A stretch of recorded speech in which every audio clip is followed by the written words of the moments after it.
Okay, ready? We're going to start. Here we go, gentlemen. I hereby call the City Council meeting to order for March 26, 2020. If everybody would please stand and face the direction I'm facing for the Pledge of Allegiance. I pledge allegiance to the flag of the United States and to the republic for which it stands, under God, one nation, under God, indivisible, with liberty and justice for all. We're going to have a fun night. It's a smooth start. Linda, if I could get you to give roll call, please. Okay, and if you are by telephone, if you could just indicate that you are by telephone, please. Councilmember Andrusik. Here by telephone. Councilmember King. Here by telephone. Councilmember Sanchez. Here by telephone. Vice Mayor Mercado. Here by telephone. And Mayor Sierra. Here, thank you. Reordering of the agenda. City Manager? Yes, ma'am. We do have one reordering or amendment to the agenda for this evening. That would be presentation item number 9. That will be postponed to another date when we can have more people in the council chambers. That's the recognition of Lieutenant Eddie Schway's service to the city of Buellton. That's correct. Beyond that, no other reordering of the agenda, but I would ask for the opportunity to have the city attorney address the city council and the public regarding the unique nature of tonight's meeting. Thank you. Mr. Murphy? Thank you, Madam Mayor. I wish I could say that this was unique. I know it's unique in the history of Buellton, but it is going on far too often across the state of California right now. What we are doing is acting in accordance with the governor's executive order number N29-20, which has waived or suspended the effectiveness of certain provisions of the Brown Act. That includes any provision of the Brown Act that requires the physical presence of any members of the council or the physical presence of the public as a condition of making a quorum or a condition of holding a public meeting. So what you will see tonight, if you're watching at home, is just the press. In addition to enough city staff to run this teleconferenced meeting with the other members of the council participating in social distancing by being present through the phone at their homes. For the purpose of keeping order tonight, and we leave this in the mayor's discretion, but I think the best way for us to go about discussion is for the mayor to call out council members, as he usually does, the council member to give their comments, and when they're done, say that they're finished, and then the mayor can call out the next council member, and you can move through without talking over one another. When it comes time for a motion, the mayor will call for a motion, and the council member should state their name and make the motion if they desire to do so. That will allow the public and the record here to be very clear. We know that this is difficult for everyone, but this is something we can all get through together. And as I said, something that unfortunately is not unique across the state as we go tonight. In fact, next week I'll be participating in a meeting in which 0 of the participants will be in the council chambers. Literally everyone involved will be participating via a Zoom meeting. So while it's hard, don't think that you're alone. We're all in this together, and I know that the mayor will run a great meeting. Thank you very much. Thank you very much. All righty. Now is our public comment period. We have no audience in the council chambers right now, but this is an opportunity to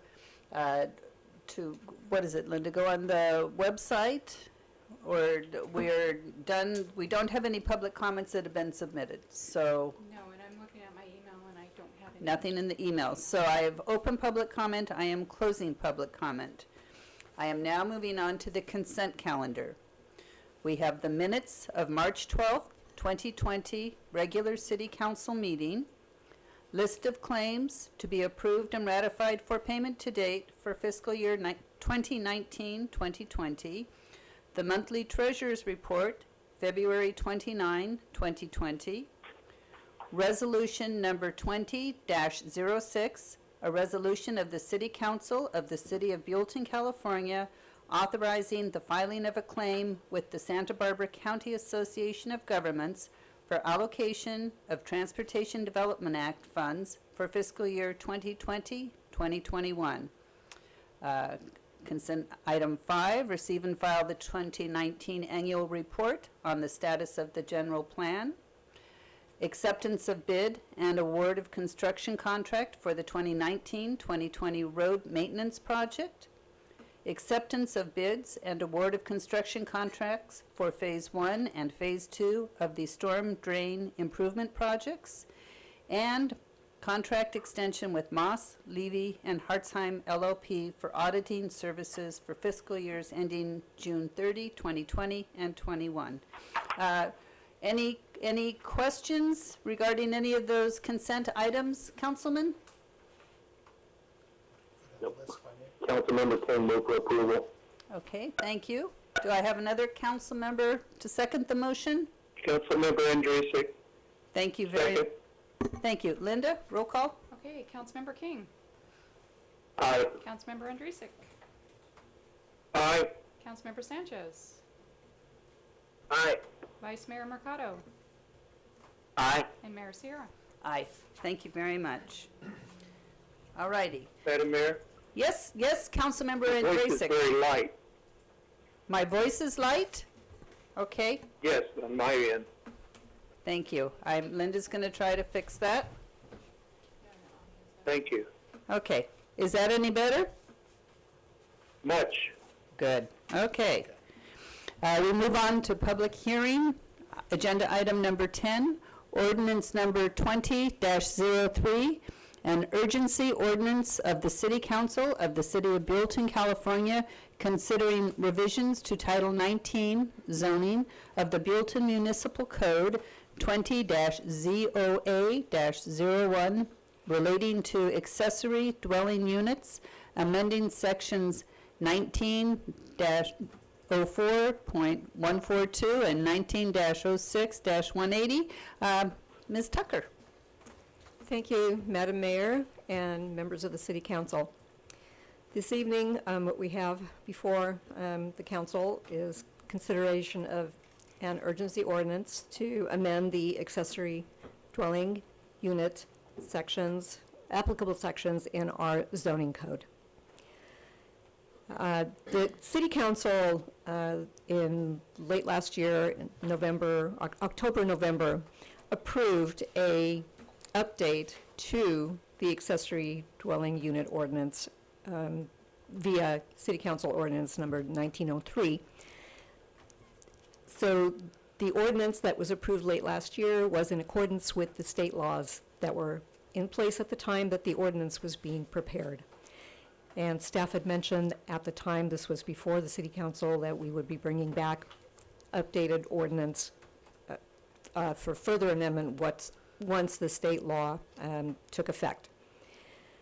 We have been working on those amendments. However, we became aware that there was an urgent need to pass an ordinance very quickly because of some of the limitations that we were now facing as a result of the new ADU laws that took effect in January. So as of January, the previous ordinance that we adopted has become null and void, and we've been using the state law for ADU guidance. This new ADU law has very limited discretion, and the city is having to approve ADUs and junior ADUs based solely on the default statutory standards in the law, without regards to local regulations governing height, setback, design, parking, and among other things that would threaten the character of our current neighborhoods as well as the safety in our neighborhoods. The threats that staff has identified justify adoption of this ordinance as an urgency ordinance to be become effective immediately upon adoption of a 4/5 vote by City Council. One of the things that the state ADU law does allow is for cities to identify where new accessory dwelling units should not be permitted. The designation of these restricted areas are to be based solely on criteria that can include only either lack of utilities or the impact of the accessory dwelling units on traffic flow and public safety. So in accordance with this allowance, that we have the discretion to designate areas where ADUs are not allowed, we have identified 3 areas within the city that we feel meet the criteria in the state law. So these restricted areas are identified in the actual text of ordinance number 2003 that is before you tonight. It's entitled Restricted Area Findings. So we have 3 restricted areas are, number 1 is Central Avenue, which includes the Central Avenue and Central Avenue Alley between its northern terminus and its southern terminus. So it's basically between where Central Avenue meets up with Avenue Flags and down to its southern terminus. This is a stretch of roadway where over 85% of the vehicles travel in excess of the safe posted speeds. There are limited sidewalks, high parking congestion. And instead of outright limiting any ADUs or JADUs, the staff is recommending that we consider allowing ADUs as long as on-site parking, in other words, off-street parking is provided. One of the things that the new state law does is to not allow the city to require off-street parking. However, we feel that this restricted area meets not only the criteria for restricting the areas, but it also is a safety hazard, and it's a public safety hazard and impedes the traffic flow. There's 2 other areas in the city where staff feels that ADUs would not be permitted at all. And this restricted area number 2 is along Highway 246 between Riverside Drive and Industrial Way. This is a 4-lane state highway at this location with restricted parking, high travel speeds, as we are all aware. And there have been a number of accidents along this stretch of roadway that have resulted in serious injuries, including a pedestrian fatality. So we felt that this is not an appropriate location for additional ADUs that would exacerbate an already dangerous situation. The last restricted area is the village-specific plan that is in various stages of construction right now. The specific plan fronts on McMurray Road to the west and Highway 246 to the south. From these major streets, there are private streets and private drive aisles that residents use and the commercial traffic uses to access the uses. Because these private drive aisles all emerge and take access from McMurray Road and Highway 246, staff felt and has data supporting that these roads are currently very congested, especially the intersection of 246 and McMurray. Travel speeds are in excess of what is posted. McMurray is a designated truck route and is constrained at 2 lanes at this location. And this is a location where additional traffic and parking, which would have to find some place to park for the residents of the ADUs, this would cause congestion that would really be a safety hazard at this point. So that's the rationale for the 3 areas. Upon adoption of this urgency ordinance, as required by state law, the city will need to submit the ordinance to be reviewed by the State Department of Housing and Community Development. It's possible that further revisions may be needed, and these revisions and any other refinements that are identified as part of the process will be incorporated into a regular ordinance, and that will go through the regular ordinance process. It will be brought back before public hearings, before the Planning Commission for public hearings, as well as to the City Council for public hearings and adoption. When the regular ordinance is adopted, this urgency ordinance would become null and void. At this point, I would just like to quickly go through some of the highlights of the new ADU laws. I've listed some of these in the staff report, and there's a few others that I would like to mention, but I would like to just stress that the new ADU laws do not have any requirements on minimum lot size. They eliminate the owner occupancy requirements until 2025. So from this year through 2025, we cannot require owner occupancy for either the primary dwelling unit nor the ADU. And it prohibits the local agency from establishing a maximum size of an ADU that's less than 850 square feet for a studio or single room, or 1,000 square feet if the ADU contains more than one bedroom. This is actually not a problem, as the current code allows up to 1,200 square feet. So we are keeping that maximum, which is a little bit higher than what the state says we need to do, but that's part of our current code, and we felt that that's appropriate. The new law also reduces the application review time for ADUs and JADUs from 120 days to 60 days, and requires that a ministerial approval be granted when the ADUs meet the guidelines that are set forth in the state law. I would also like to, at this point, read just a couple of other highlights.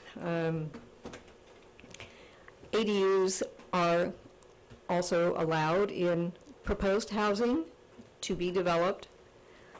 However, the approval of the ADU cannot be done until after the overriding permit, the overarching permit for the new construction is approved. So the 60-day processing time would not apply in this case. However, the ADU permit must still be issued ministerially if it meets all the criteria in the state law. The state law also prohibits any requirements in regards to lot coverage, floor area ratio, open space, and, as I mentioned, minimum lot size requirements. And one of the areas that the state has expanded is that, in addition to this ministerial approval for certain projects, but it has expanded the type of ADUs that are allowed and that must be approved. So there's one ADU, either attached or detached, and one junior ADU, which is an internal ADU within an existing living space, that both of those be allowed on an existing or proposed single-family lot. And ADUs are also being allowed now on multi-family lots, and up to two detached, ADUs are also allowed within existing multifamily buildings, and up to two detached ADUs are allowed on a lot with an existing multifamily building. So they're really expanding the amount and the location of ADUs.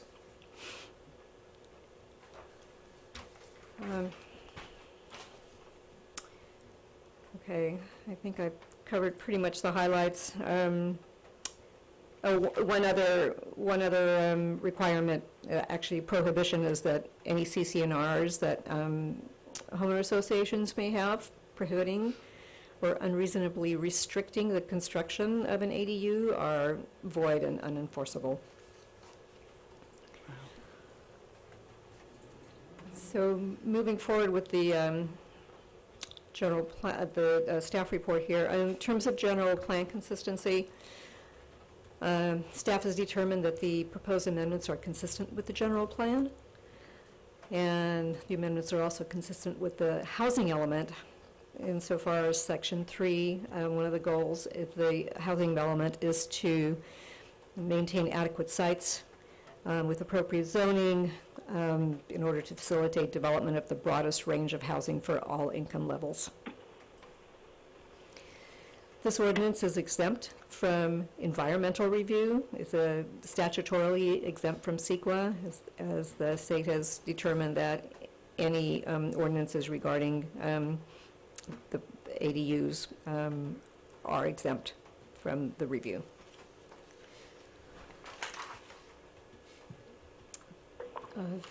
There is no direct fiscal impact from adopting Ordinance 2003 to the city. And at this point, staff's recommendation is that the council consider the adoption of Ordinance 2003 as read into the record previously by Mayor Sierra. And I'm available to answer any questions that you may have. Terrific. Thank you very much. Council members, if you have any questions for Ms. Tucker, just come on board and make sure you state your name, please. Any questions? All righty. No questions? Then I'm going to... I have a question. Sorry. And this is Councilmember Sanchez? Yeah, Member Sanchez. The restriction that you were mentioning about the CC&Rs are exempt by the state, does that mean that in Rancho de Maria they would be able to put the garages into units? This is correct. Okay, that's what I needed. Just a question. Thank you. Okay. Any other questions? I did have one question myself. If we do go through with the ordinance and we have our restricted areas 1, 2, and 3, say there's a property owner that decides that shouldn't pertain to him, what is the recourse there? Is the ordinance, that would be, that's the way it is, and until the state changes, or do they sue the city to try to get it? Do they go to the state? How is this ordinance going to hold for the time being, I guess I'm trying to say? So if I'm understanding the question correctly, if there's a homeowner that... somebody's in one of these 3 restricted areas, and they decide they want to put in an ADU anyway. There would be no way they could do that while this ordinance is on the books. The city would not approve it at this point. Terrific. So we have other code sections and tools to enforce an illegal construction or conversion. Your 3 restricted areas make perfect sense to me. I mean, it makes sense. So I want to make sure that if we move forward with this, that it's something that would, that. While this ordinance is in effect, the urgency ordinance is in effect, and perhaps the city attorney could speak to that a little bit more, but my understanding is while this urgency ordinance is in effect and until the state asks us to make further changes to it, that we would be able to enforce it. Terrific. Thank you very much. Okay. I don't have any public comments on this. I'm opening it to the public. Linda doesn't see anything on the emails, so I'm closing it to public comment, bringing it back to council for discussion and a possible motion.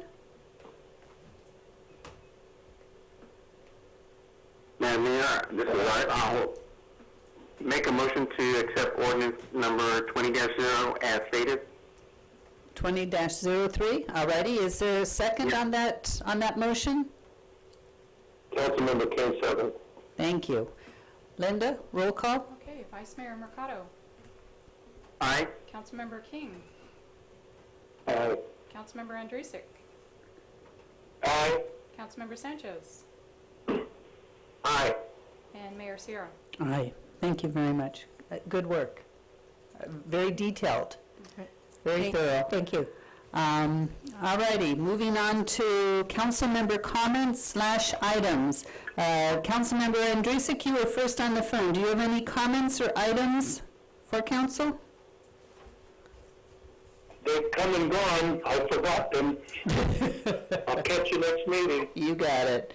Councilmember Sanchez, any comments / items? No comment. Thank you very much. Thank you. Councilmember King? No, ma'am. All righty. And Vice Mayor Mercado, any comments / items?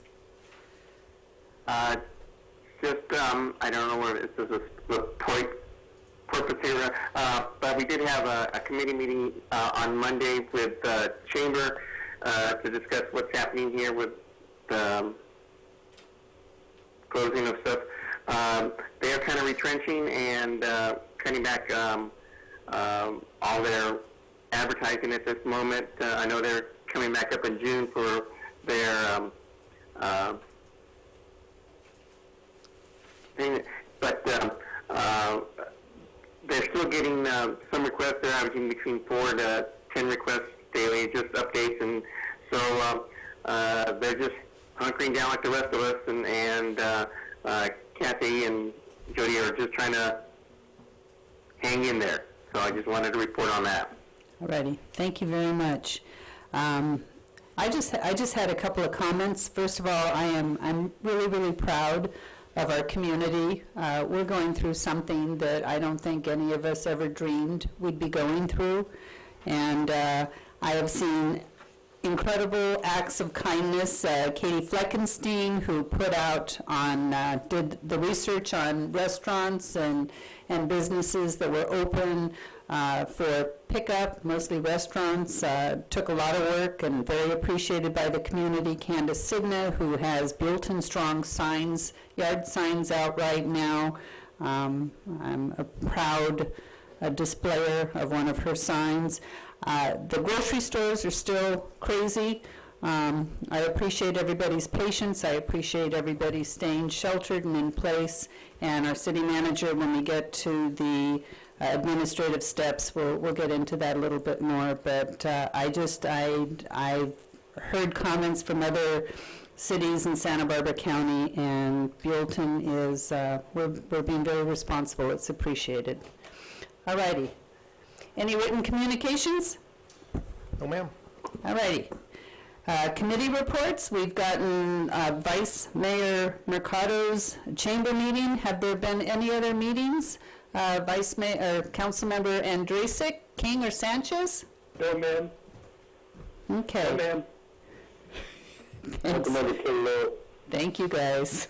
The Library Advisory Committee had a meeting. They're still trying to figure out, I guess prices are going up, rates are going up for next year's budget, and the county is trying to figure out, they had planned on adding additional funding to all the libraries in Santa Barbara County, and now with COVID-19, who knows? So that was a discussion, and SBCAG and APCD met last week as well, going over budgets for next year. So, moving on to business items. Agenda item number 11, clarification of City Council direction regarding the Arts and Culture Committee funding requests, rules, and procedures. Our Rec Supervisor Kyle Abello is on the phone. Kyle, this is yours. Thank you, Madam Mayor, honorable council members. At the meeting this past August, when the City Council approved the formation of the Buellton Arts and Culture Committee, they included the approval of the description and scope of the committee, which is your attachment 1, just a one-page. Basic purpose of the committee is to enhance the quality of life and develop a sense of cohesiveness and community pride in Buellton by bringing artistic and cultural experiences to the community. The direction of the City Council at that meeting, as understood by staff, was to announce the formation of the committee, recruit volunteers to serve on the committee to promote, evaluate, and recommend arts and cultural project applications for funding by the council, prepare staff reports to present those recommended projects to council, and to assist project applicants with that entire process. I have created attachment 2, which is just a simple workflow of staff understanding of council's direction. We did have a positive community response. We started in October with 12 volunteers from across the Greater Valley area. They had the first application being the Day of the Dead project. It's the first and the only project that has come to committee and council to date. After the approval by the City Council, the local artist, Stacy Thompson, worked with the Botanic Garden Foundation to organize a great group of speakers, a community workshop, and a celebration of that Dia de los Muertos holiday. Staff consider this project to be a good example of the types of projects that would come to the council from the Arts and Culture Committee, and this seemed to me to be the execution of council's direction. In recent months, staff has become aware that some individuals on the Arts and Culture Committee may have a different interpretation of the City Council's direction in regard to both the intended purpose of the committee and in particular the process whereby applicants request project funding. Whereas staff has understood council's direction as creating a simple and straightforward application process to move those applications through committee evaluation and on to council approval as efficiently as possible, some committee members believe in a more restrictive application process and narrower eligibility rules regarding who may apply for project funding. The latter opinion has also been accompanied by a call to halt the committee's consideration of any project funding requests until after an assortment of additional structural documents are finalized by the committee and approved at a City Council meeting, and then wait until an official launch of the Arts and Culture website. Staff is concerned that this alternate understanding with a more restrictive eligibility rules and a more complex application process may discourage many artists from applying for project funding. And an additional concern is the initial enthusiasm and participation of some of our volunteer committee members has dimmed with this emphasis on the creation of a bureaucratic structure and guidelines rather than the focus, which I believe was council's direction, to seek out and evaluate creative project ideas to bring back to council for funding and implementation. So of the original 12 individuals who were volunteering, several have resigned and one's moved out of state. So due to these apparent differences in the understanding of council direction and the accompanying confusion that I think may hamper the effectiveness and success of the Arts and Culture Committee, staff has requested clarification of the council direction on the 3 specific questions that are in the recommendation. And those 3 questions are: 1, does the council desire a simple project funding request process such as the one used for the Day of the Dead project and using the application form like the one shown in attachment 3? Or does the council desire a more complicated and cumbersome process like that used by the Santa Barbara County Arts Commission?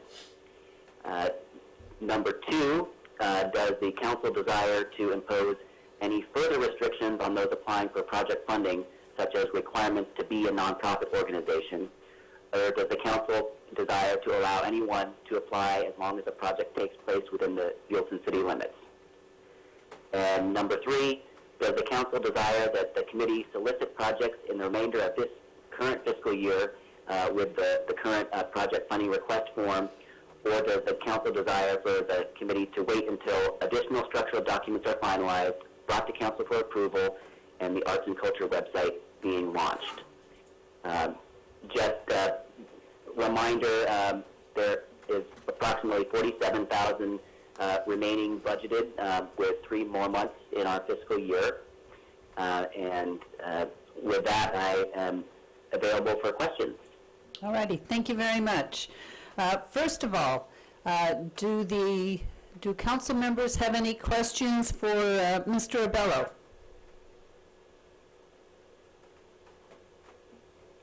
No questions? I have, Uh-huh. this is Vice Mayor Mercado. Sure. I have one for Kyle. Is there currently any projects being talked about by the committee to come up for funding? Not currently. There, again, several of our committee members have felt and voiced their opinion that we shouldn't actively solicit any more. Losing you, Kyle. After the other documents are finalized. So that really goes to that question number 3 in the recommendation. Hey Kyle, are you walking? Okay. Are you walking around? No, I'm still. Okay, you faded out a bit. I'm not sure. I think that Vice Mayor Mercado, did you get the gist of that one, though? Yes, I'm good. Thanks. Okay, thank you. Councilmember Andrusik, any questions? Well, no, Mayor, not a question so much as more a thought process. Okay, I'm very happy that Marie Shed has contributed to her opinion of the success of the Botanic Gardens, and she eloquently described the success, and it jolted me to believe I have a problem establishing or setting aside money for just to be considered to hand out or not to hand out, and that I'm hopeful that we can collectively attract the mindset of interested community members that will set goals for monitoring the need to establish specific accomplishments and taking ownership within the committee. The Botanic Garden has taken ownership. They've not asked us for anything, and they've done an absolutely fantastic job. And I think theirs is a model we should ascribe to, rather than getting a dollar amount and having it traced. I've spent over 30 years in different organizations, service organizations, that do things for the community, and they set their goals, and they arrive at them, and they succeed with that. And I don't think we're making the best use of communities' tax dollars or assets in just establishing an amount of money. I really worry that we will have other entities wanting to know why they can't have a tablet with a balance sheet in it. So I would like to see a development or further discussion, instead of continuing to just say, well, here's the amount of money. I mean, we've been pretty judicious on the kind of expenses with every groups and organizations that we fund out of city coffers. And I would like to pull back, or I would have a hard time continuing to support whatever the amount is, but I especially find the $50,000 per year as a sort of a, well, that's the way we've been doing it, and maybe we should keep on doing it. I have a problem with it, so that I think before, I guess I would like to find a better solution, and I think perhaps we could ask the Botanic Garden Committee or board to give us some maybe some advice on what they think we should be doing, rather than just transferring money from the city treasury to an organization that doesn't have a set of goals. They have a name. Okay. So that's my comment. Council members, before anyone else comments, can I redirect a little bit here? If that's the direction the city council would like to go, at taking another pass at the structural underpinnings and the budgetary considerations of this committee, we can certainly do that, but that would need to be agendized and brought back to another city council meeting in the future. If that's the city council's desire, please just indicate that, and we will bring that back at a future city council meeting. Otherwise, we probably ought to limit our discussion to the agenda item. Yeah, and Councilmember Andrusik, I have Marie Chavez's letter, which I plan on reading into the record. Right now, I'm just asking if there are any questions of Kyle then I will go to public comment and read these letters into the record. So are there any other council members with questions? Councilmember Sanchez, no questions. Righty. Councilmember King, any questions? No question, but I had plenty of comments. Good. I'm looking forward to it as soon as I finish. We have 2 letters. 3 people have written in, and I will read those into record now. I guess this is public comment. And then we will get into a discussion after that. Our first letter to read in is from Marie Chavez. I hope this, let's see. I'd like to add a few comments to help move this committee forward. As an educator, it is vitally important that we have a robust arts culture in Buellton and the San Ynez Valley.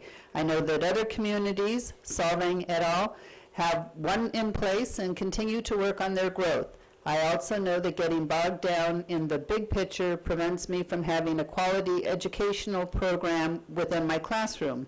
Things must start out small and be given the room to grow and change. A redwood, after all, starts out as an extremely small seed. To do this, we educators do what is called backwards mapping. We know where we would like to be down the road and understand it may look different than that at the end, and then map steps backwards and start simple. In order to really get the arts and culture program started in Buellton, this might be a good way to approach it. If you try to take care of every little detail before starting, it may never get off the ground. In addition, it is much more difficult to be flexible and have a growth mindset if too much is solidly laid out in the beginning. This does not allow for creative genius to infuse the program. As someone who is on the ground floor planning of the botanical garden, I can only tell you that what has transpired there is so much more than what any of us thought it would be. And we started small, letting the details and creative spirit have its part in the developmental process. To those working on this committee, I want to thank you from the bottom of my heart for your time and dedication to this project. You are heroes in my book. To that end, I encourage you to just get started, and like an artistic masterpiece, let the creative spirit have its say in the growth of the project instead of trying to force an end vision and getting bogged down in the details. Warmly, Marie Chavez. Okay, that's one. And then I have another one. It was written by the co-chairs of the Arts and Culture Committee, Peggy Brierton and Judy Stauffer. They've written it together, so I'm going to try to get as much in as I can. Honorable Mayor Sierra and council members, the intention of this memorandum is to correct erroneous information in your packet for Thursday night's meeting, especially as they pertain to the questions Kyle Bello posed. Regarding scope of committee, nonprofit grant request process, the applications, halt on projects, getting it up and running, and disbursement of funds. Hang on. And fiscal impacts. Recommendation, Kyle posed the following questions and our responses follow. Does the council desire a simple project funding request process such as the one used for the Day of the Dead project that used the form shown in your packet as attachment 3? It has always been the intent of Arts and Culture Committee to create a grant request process that is simple, straightforward, and comprehensive to safeguard public funds and public trust. The trial application used for the Day of the Dead project was refined by the Arts and Culture Committee in November to include input made by committee members and staff. The current version of the Buellton Impact Funding Request form is below. That's attachment 2. Question number 2, does the council desire to impose any further restrictions on those applying for project funding, such as requirements to be nonprofit organization, or does the council desire to allow anyone to apply as long as the project takes place within the Buellton city limits? projects will always take place in Buellton. That is a given. The Arts and Culture Committee has had extensive conversations with the Santa Barbara County Arts Commission and the California Arts Council regarding funding guidelines. The reason to disperse grant funds to nonprofit applicants or nonprofit fiscal sponsors is that it safeguards public funds, our taxpayer dollars. No city, county, state arts agency disperses public funds for similar types of programs directly to artists, and most certainly not profit-making businesses. Rather, artists are required to find a Santa Barbara County nonprofit arts culture organization to partner with and serve as an applicant, or find a nonprofit fiscal sponsor that will accept the public funds and be responsible and accountable for their disbursement. For example, artist Stacy Thompson collaborated with Santa Ynez Botanic Garden as the project's applicant organization. She served as the project's key organizer. Profit-making businesses are required to collaborate with local Santa Barbara County nonprofit arts. This is good fiscal policy. Does the county desire the committee solicit projects for the remainder of the fiscal year with the current project funding request form, or does council desire a committee to wait until additional documents are done? Staff's attachment 3 in city council meeting packet is not current. The current Buellton impact funding request form is below. You gentlemen have it. It's attachment 2. When the Arts and Culture Committee has repeatedly stated is that we need to complete the foundation documents, which are scheduled to be completed sometime next month before applications are submitted. We've asked that these documents be reviewed at minimum by City Manager Wolf, at his discretion by City Attorney, City Council, to be absolutely certain that the city is knowledgeable about the program and to ensure the city is legal, fiscally well protected. Once this is done, press releases will be sent. Publicly launching arts and culture program is not dependent on the website going live. In closing, please allow the Arts and Culture Committee to continue to do its work. All righty. And those are the two that we got in. Linda, did anything else come in the meantime? No. Okay. Now we can go to comments from council. Councilmember Andresic, we heard yours. I know that Councilmember King has quite a bit to say. I guess basically we should probably try to keep it to, we're clarifying what the Arts and Culture Commission has been set to task to do, and to answer the 3 questions, which is, first of all, does council desire a simple project funding request process, such as the one with Day of the Dead? Councilmember King, do you have any comments on that one? Yes. Okay. This is what I was concerned about in the first place, and I'm very apprehensive about these types of fundings. So you get dominant personalities involved in these committees, and then it just gets all convoluted, and people want 501Cs, 502Cs, whatever, nonprofits, etc. And then you're going off to the county, you're trying to get money, blah, blah, blah. Okay? That's why I'm apprehensive about us funding the city taxes in the first place. So as far as getting to the agenda items, yes, it's celebration, mind, and my opinion, and I cannot speak for the rest of the council, but this is the type of thing that I believe we wanted to keep simple. You fill out a form, you bring it to us, say, hey, we're going to need $1,500 for this, whatever the case is, council says yes or no. Okay? When we start getting convoluted with all these other grandiose ideas, you know, building museums and art galleries and whatever, I don't believe that was the intent of, at least for me, of the money that came on this. This was for improvement projects or custom letters, art, for the classrooms, that we could make art supplies and things that they are not other get the school system. And, you know, it's for, as I'm concerned, dominant personalities, you know, within this committee continue to convolute, I believe, the meaning and the purpose and the feeling that we had for these projects. I would be more than happy to put an agenda item on to defund it. Okay. Councilmember Sanchez, you are a member of this committee. Do you, question number one, does council desire simple project funding? I think, for some reason, I would think the answer would be, although I'm not hearing that answer, the answer would be yes, that the simple funding, which really hasn't changed since the Day of the Dead. I guess two lines have been added, but the request for the actual project is still a simple form. Is that, Kyle, is that correct?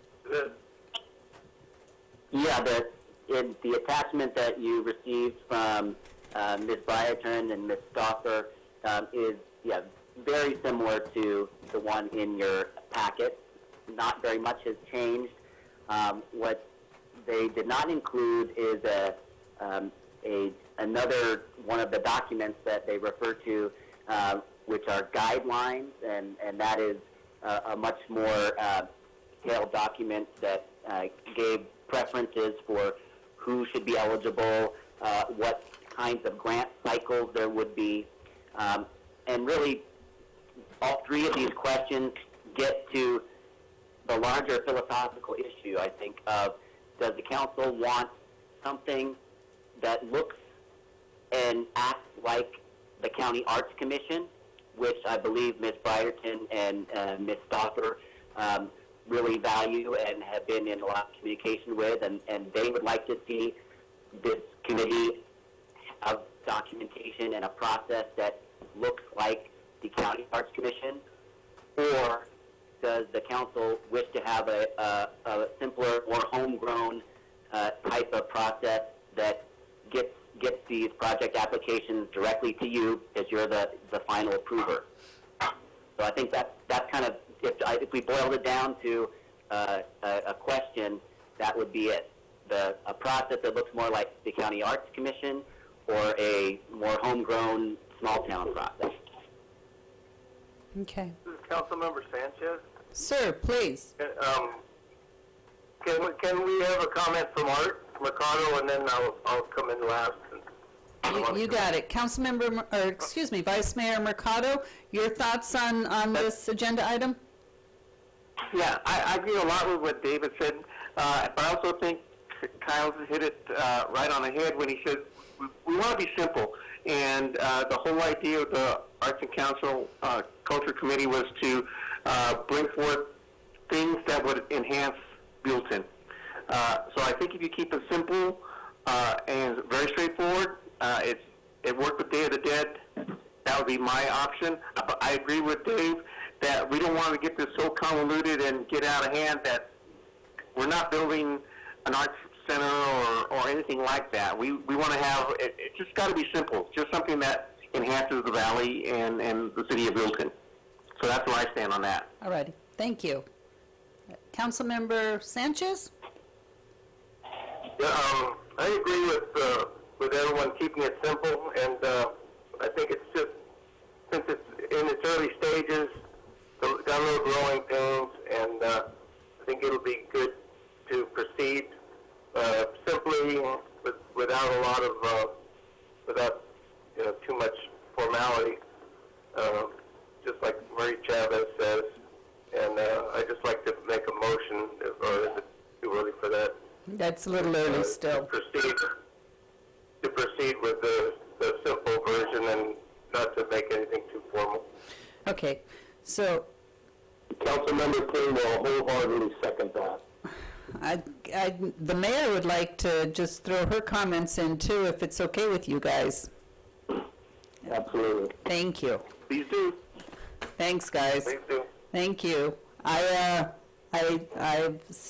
spoke with the city manager about this. I've spoken to Councilmember Sanchez about it, and I spoke to Peggy Byerton about this too. And what I'm seeing, what I think I see anyway, is that we have a kind of a mix-up. The applications that are going out for the arts and culture projects that we set up are still very, very simple, and that's the way we wanted it. We wanted anybody to apply The Arts and Culture Committee is working out whether or not, if somebody is putting on a project and they want to sell items, some of their artwork or whatever it is at the project, that might not be a good fit for this arts and culture. This is more something that's done for the community and not for the benefit of the artist. The applications stay simple. Part of what we discussed back in August, and maybe we should not have done that, but what we discussed back in August was also if there were any grants to be found out there to help with the arts and culture process to get more money in, something, you know, that the state is doing, some fund, a grant for sculpture in a park, that the Arts and Culture Committee would actively pursue that. And to that regard, Mrs. Byerton went to the county.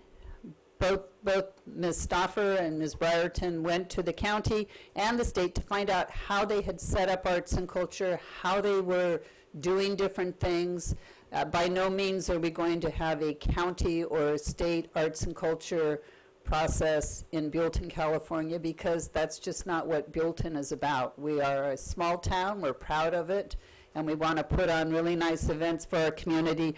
They were doing background work, and I really do think that there's a difference between the group that are doing the applications and the group that are looking at how we go about getting grants for this Arts and Culture Commission. I recommend the grants. We were the ones who started this back in August looking for the money. I believe that if we have Arts and Culture Commission members who actually have the tenacity to go after that they form a subcommittee and that they get that work done so it can be put into the document as something in addition to the applications, to the work that's done by the community. I just think the whole idea was we were looking at our vision plan. The one thing we had not completed was arts and culture. We had these wonderful volunteers who came up with ideas. Well, we got one idea anyway, but we had lots of volunteers who were willing to look at all these ideas. We have one group of people that are trying to figure out how to go about obtaining grants for our community. And, gosh, I'm just losing my train of thought now. Unfortunately, with this COVID-19, it's kind of a moot issue. I mean, we're not taking any applications. We're not going to be doing anything in arts and culture for quite a while. So I think at this point of the game, we should probably we're clarifying what we want. We want to keep a small town. We want to keep the arts and culture local. We'll take people from outside the area, but it's work that's being done in the city of Buellton. And applaud Ms. Byerton and Stauffer for the idea of trying to find grant money to infuse into city money, and let them do it, and that should be completed before we see another application. And contrary to Mr. Andrasik and Mr. King, I'm hoping, I don't think we were trying to halt application. I really don't believe we were trying to halt the applications from coming in. I just think with everything going on right now, we have not received any applications. And because of that, I would like to see that the money that's remaining in that $50,000 be pushed forward into next year's budget, so that this commission has an actual opportunity to really do something. So that's my stick, and that's what I believe. I know Kyle wants to make this work. He has limited time. I think if you've got committee members that are just gung-ho, you know, Kyle can check in and out with them, but he doesn't have to be there. We have Councilmember Sanchez there. The commission is quite capable of coming up with agendas and taking notes. We don't need a staff member there to do that. And we do have Councilmember Sanchez, who I appreciate volunteering for this job. Ta-da. Madam Mayor? Yes, sir. That's Councilmember Andrusik? Yes, ma'am. Okay. I would like us to pursue, in the interest of due diligence and all the things that will be mentioned by concerned citizens, of why do you have to give out a certain amount of money, that we establish, we did have a Buellton Foundation, but a foundation by code and according to the law, it gives the opportunity for people that have lived in Buellton or have bequeathed funds to this community to be able to feel comfortable that it's being properly handled and not just put in a box where someone comes in and someone votes for it and says, okay, that's what we did with the money. The foundation offers a lot of opportunity, and it doesn't press us so tight. The clock is ticking, and I think there probably are people that think, well, we need to get another 50,000 in our column here, and that's where I'm having the problem. I think there are some wonderful things, if nothing else, just the lighting project that Councilmember Sanchez has vastly improved on the avenue would be a great place for us to start. Any kind. I'm not looking for projects. I'm looking for a vehicle to let the community come in without having to come and say, we want this or we want that. The foundation, you get on the foundation, and it's a public benefit corporation, but you're not compensated for it, and I think people would feel they were getting value for the money they left, bequeathed to Buellton for the future. I really would like us to move to something more than an agenda item for budgeting, that we need to spell out what we have, because I don't see. And right now we're not budgeting. Councilmember Andrasik, right now we're just doing a clarification of exactly what the Arts and Culture Committee rules and procedures should be, not how much money. And I should not have said that I think we should carry the funds over, because that's not what tonight's meeting is about. I apologize. Right. But a foundation offers the abilities. Yes, Kyle? May I say something, Madam Mayor? Absolutely. I think, again, before we might get off the topic, the major reason for this agenda item today is that as staff, our jobs are to carry out the direction of council. And so that is because that will direct me in a different path if you choose one type of process versus another. And one last comment. I know with the no gathering order, there would be no gatherings for projects. But I have been in conversation with Diane Byington, the Solvang Conservatory violinist, and she is in the process of putting together a project application to have strolling violinists for bluegrass walking up and down the streets of the neighborhoods of Buellton, so that people could listen to the music but without gathering, just popping out their front door and hearing some lively music. So I think the creativity of our local artists can even surmount the coronavirus limitations. I think that's I love the creativity that comes from our valley. I still think that an application could be submitted. The grant funding portion of this whole thing is totally different from the applications. So I welcome any applications right now. I think it's wonderful that you're talking to Diane about this. We certainly could use anything that helps lighten the mood in our community.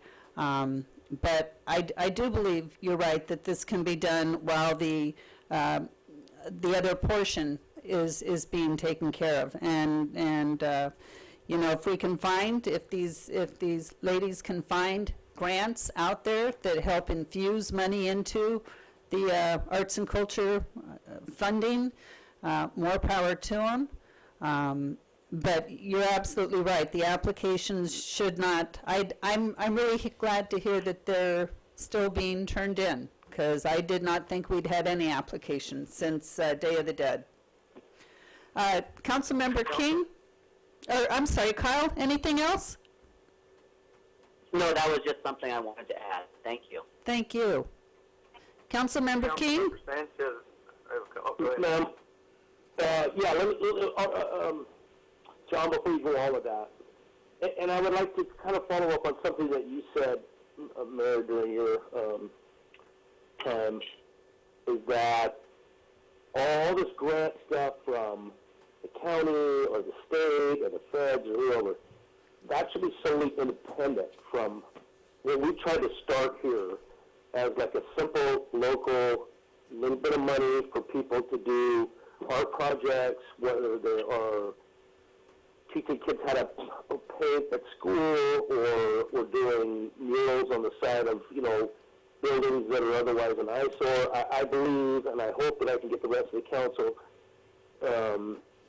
to verbalize that so that going forward that this art commission, it has a direction of staying within the confines of Buellton and staying within the confines of the amount of money that we've allocated towards them, instead of going out and saying, oh, if you give us $30,000, we'll try to go get some grant, and then we'll just do this big art project on one of the medians, et cetera, et cetera. And I hope that was the intent of this originally, because my feeling is that's what this should have been in the first place. We're using taxpayer dollars from the city of Buellton, should be city projects, and not go to some grandiose ideas about, making some big art project that's going to cost tens or twenties of thousands of dollars, and that we just keep this simple like we did with the Day of the Dead. And I think that that's what I'm getting from Kyle. What Kyle is saying is keep this simple. Just as an example of the people, minstrels going down the street and playing, that's what I believe that, in my mind anyways, is what this money is allocated for in the first place. Madam Mayor, this is Greg Murphy. I want to give Councilman Sanchez a chance to speak, but then remind everyone that we do have a motion and a second pending.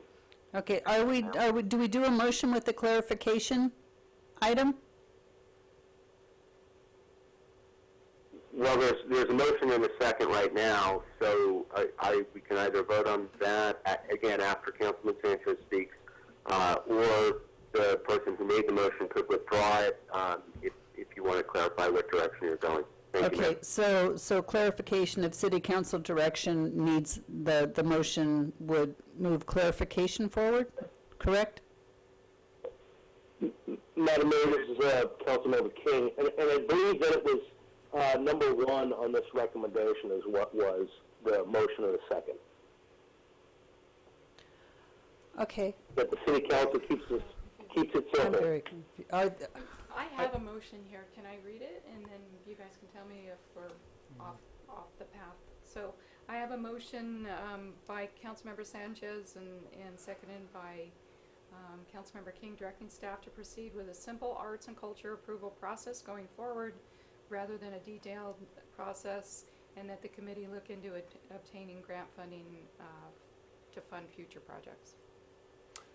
And I think part of the reason for the confusion at this point is we had a motion and a second that were issued as part of a discussion of the first of three questions that needed to be answered as part of this report.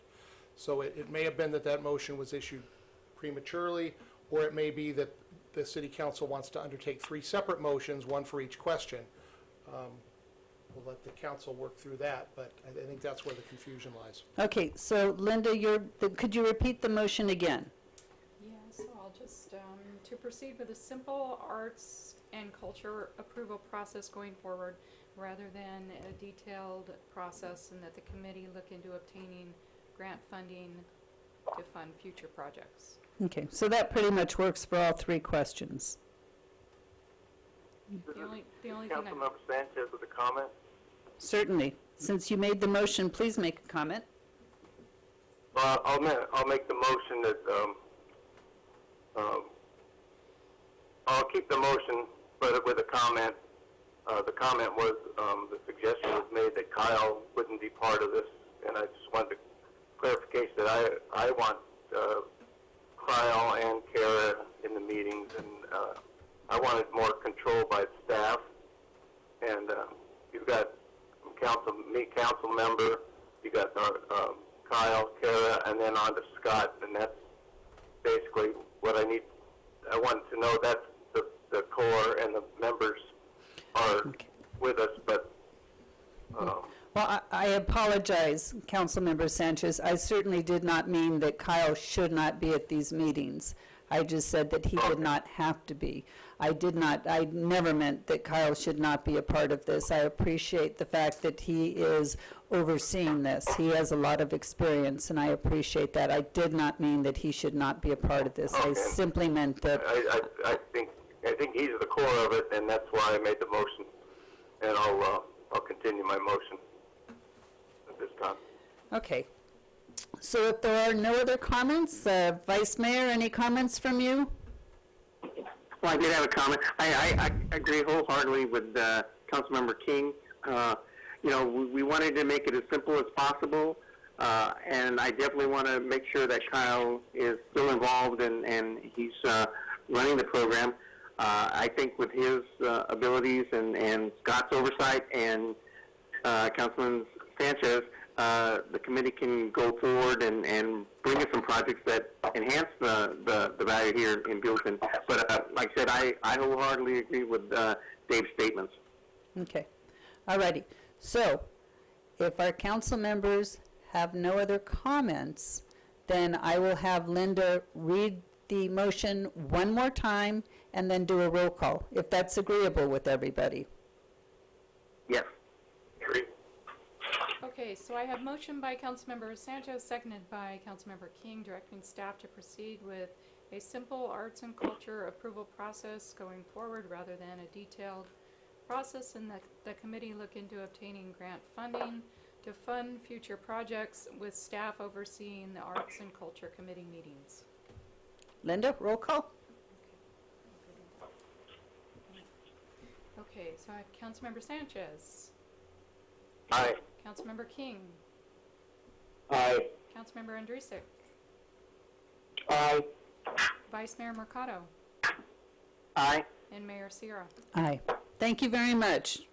I know there's a little contention in this, and I appreciate everybody working to make this commission, this whole arts and culture program work for our community. Thank you.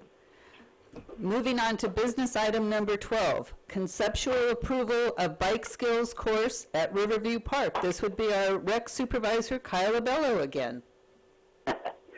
Thank you, Madam Mayor and honorable council members. During budget discussions last spring, the City Council allocated $50,000 under Capital Improvement Project number 401, Miscellaneous Riverview Park Improvements. And one of those projects that was detailed in that budget line item was a bicycle pump track, something that many local residents have requested as a possible improvement at the east end of Riverview Park. Youth Recreation Coordinator Paul Smith has spent the last several months speaking with Buellton cycling enthusiasts, industry experts, local contractors, and the founders of Lompok's Riverbend Bike Park. As a result of these discussions, the staff has determined first that the term bike skills course really is a more accurate descriptor than the bicycle pump track. I didn't realize this until speaking more with Mr. Smith, but a pump track has a very specific connotation as a gravity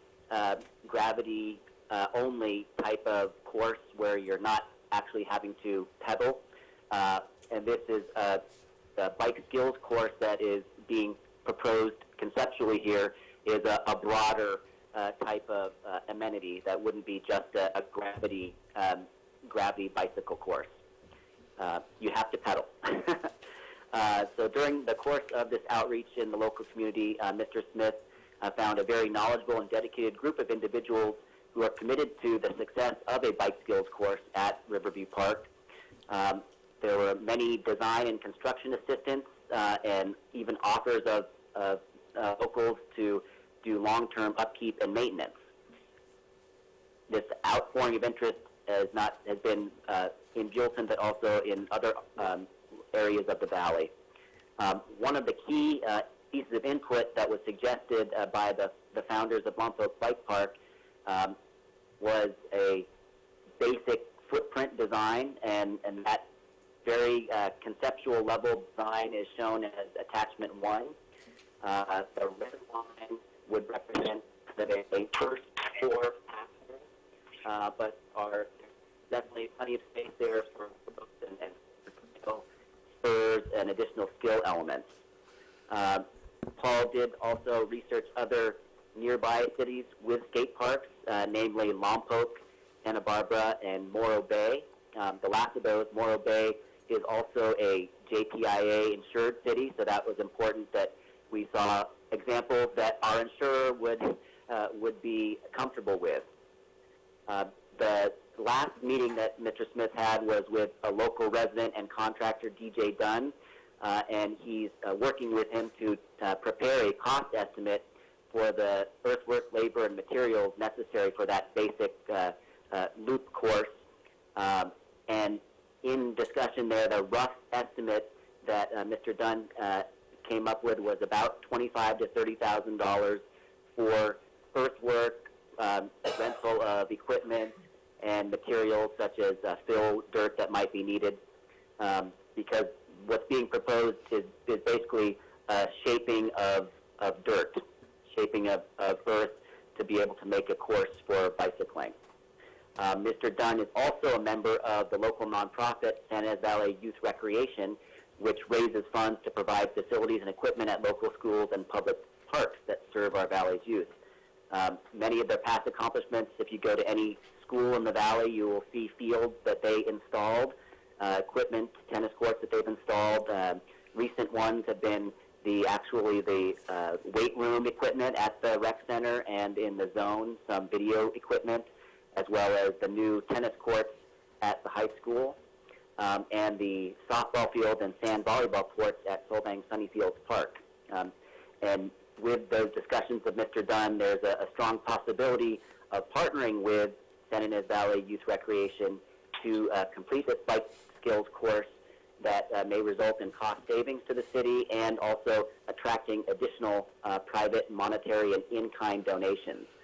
One of the major methods that Youth Rec uses when they work on a project or donate towards a project is to contact members of their group that have construction experience or equipment so that they're able to accomplish a project that's a lot less going out and renting things because they're able to have in-kind donation. Staff anticipates the growing interest in a bike skills course will lead to the formation of a more formal organization that will build upon that initial foundation and would like to partner with the city to develop and sustain this type of amenity at Riverview Park in much the same way that the Botanic Garden Foundation and PAWS have been able to provide enhanced facilities at a community public park. So the fiscal impact, again, the budget line item of $50,000 was for all of those miscellaneous Riverview Park improvements. The estimate in the line item detail was $15,000 for a bicycle pump track. The council could choose to have that as its number that they're shooting for.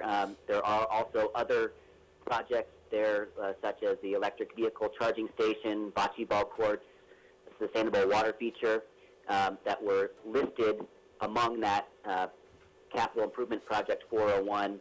So if those are no longer a priority, council could choose also to utilize a number greater than 15,000, the total being 50,000 budgeted for those improvements. But at this time, the staff's recommendation is that the City Council consider just a conceptual approval of a bike skills course, that they would direct staff to return with a detailed cost estimate and a proposal for partnership with the nonprofit San Ynez Valley Youth Recreation in order to provide this amenity. And with that, I stand ready for questions. Thank you very And much. Mr. Smith is also, Mr. Smith is also on the line, and he is definitely much more technically knowledgeable. So if there are questions detailing the type of things that are in bike skills courses, I would defer to his knowledge. Thank you very much, Mr. Abello. Let's see, we'll go down the list. I think it's just easier that way. Questions for either Paul Smith or Kyle Abello? Councilmember Andrusik, any questions from you? No, ma'am. All righty. Councilmember Sanchez, any questions from you? No, I heartily approve of the project. Okay. Hold off on the motion for just a minute, please. I know. Councilmember King, Just a minute. any questions? I do have, yes, I do have a question. I know I was Please. for comment when you come back to council. This is directed to Mr. Smith. On this conceptual view here, and I talked to Kyle about it, and he said you would know more about it than he does, but I am seeing these trails crossing each other. Is that something that has been designed in other locations? Where it would start would be on the north end, just the north side of the drainage, the cement drainage, and the way we see it right now is that it start off on the right side of that main line, going west, and then doing basically a figure 8 there, and then coming back on that same main line that you started with some humps and making that kind of more of a pump area with some berms and stuff in there with the figure 8s. I think that's specific. I can see it on the photograph and what your concept is here, but I think my specific question is: are there other bike track facilities that have the trails crossing each other at a 90 degree? Yes, there are. There definitely. So the way I see it right now is starting with the simple, like a more of a straightforward figure 8, and then as it gets spread out, you will have it'll get a lot easier to see. Say that there's kids coming from one end. Is that what you're worried about? Is like there's kids coming? Correct. Because I used to race dirt bikes when I was in high school, and I was never on a motocross track where one trail would cross the other because I could foresee a certain disaster. Right. Yeah. So there are some things that definitely would need to be worked out there. The hope was that it was going to be such a big area that you wouldn't you would be able to see someone coming, and the speeds aren't going to be very high there. It's going to be it's not a high speed track at all. There is a thing called a speed track, which is more of a paved hard surface where you really could get moving, and that is a straight oval. But yeah, conceptually this was such a large area that we really didn't foresee a problem with speed and big cross-ups like that, Right. But we can definitely look at that, and it was more of just trying to maximize space.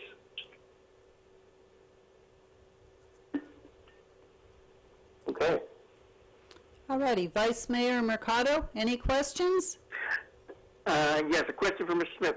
I just was wondering, just ballpark type figures, what you would think that it would take to maintain the course over a couple years at that size, without enhancing it too much. just a ballpark figure what it would cost us to maintain it? Because I know I talked to the guy who does run the Lompoc one, and there's always something to be done. Right. Like, Speaking with Ephraim, who's the main volunteer over there, him and Dave, they're out there every weekend pretty much. And so what I was really hoping for, I've looked at a lot of other pump tracks and things, and one of the ways you can get away from such high demand of keeping the pump track up, especially during the winter with, mud and erosion, is that you use some wooden features, and a lot of these tracks that companies are building for cities have some really neat berms that they're making and rollers. So it really berms are what fall apart the quickest, and so the more that you can have features, wooden features, the less dirt has to be moved. Or the other one is there's some new surfaces that they spray on top that hold, but that is a lot more expensive. I was looking at some that go up to $125,000 for not a very big zone either. So, right. But these are pretty state of the art facilities in bigger cities like San Diego and stuff like that. Okay. But yeah, I think if you utilize some of the wooden features and some of the things that these people that are building tracks have now, could really limit the building and maintenance. And Oh, okay, great. perhaps a little bit about the differences between what is actually built in Lompoc and the proposal for Riverview Park. So that might relate to the amount of maintenance, because I know the Lompoc Park has some very high features. Can you talk a little bit about that?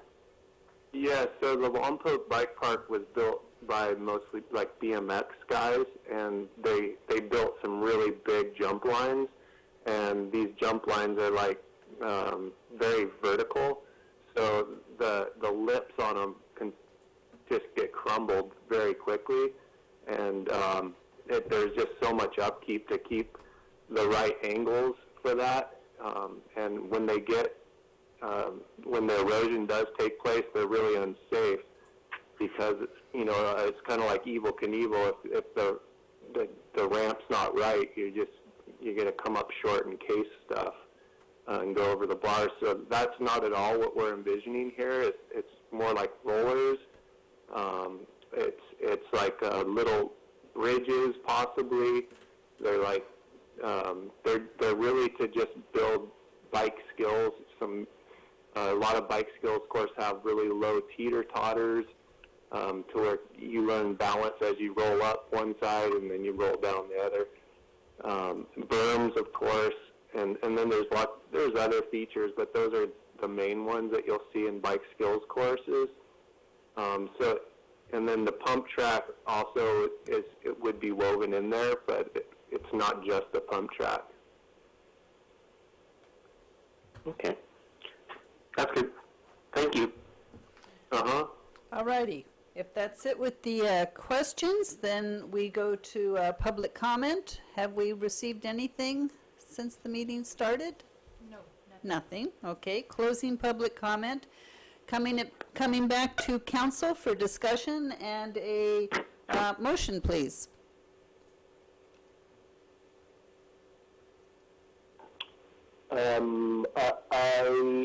Councilmember King? I think this would be a great idea. Yes, Councilmember King, sorry.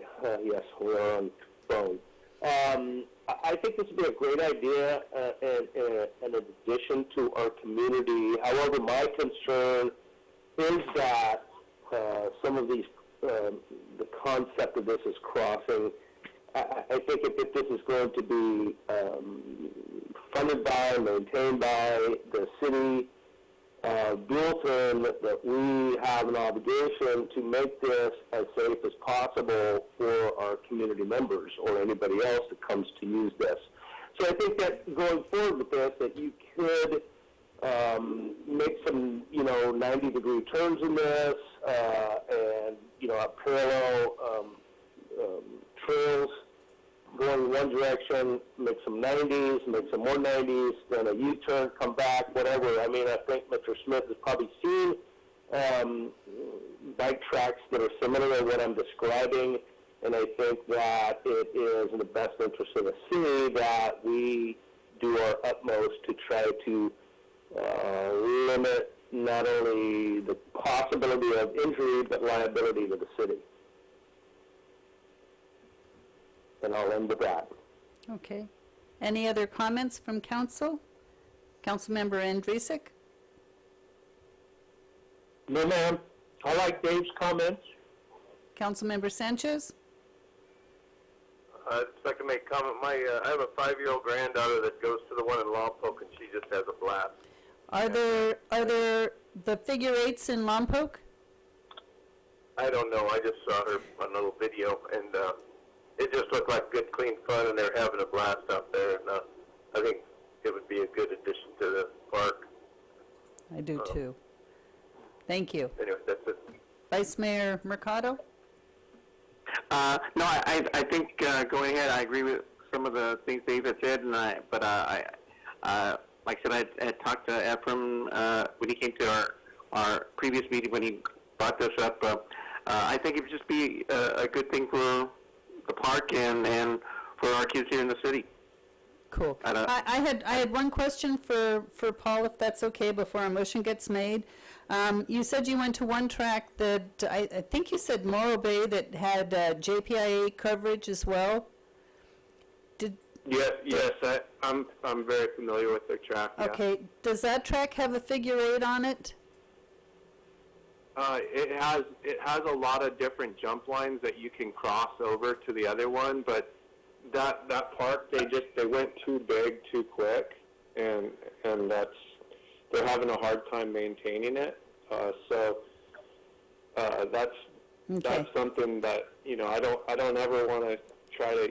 I don't want to try to make this too big too quick, because I've definitely talked to a couple of their staff there, and that's their biggest problem, is they can't maintain it, because it is like Lompoc with the jump lines, very, very large, very big jumps.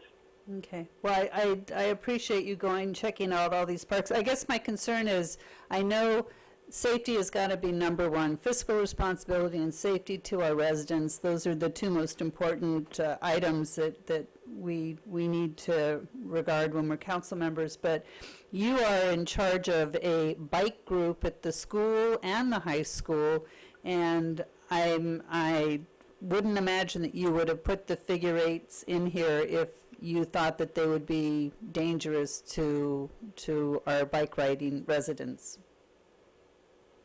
No, I wouldn't. But also, I do agree that there could be some changes, and that there's some things we could do better to just lessen the liability. So yeah, what Mr. King said is definitely true, and we can change that up. Okay. As a fellow biker, Councilmember King has more insight than we do. What is the direction of staff? Do we want to have it come back with we're supposed to approve the conception? Yes. Yes, Madam Mayor.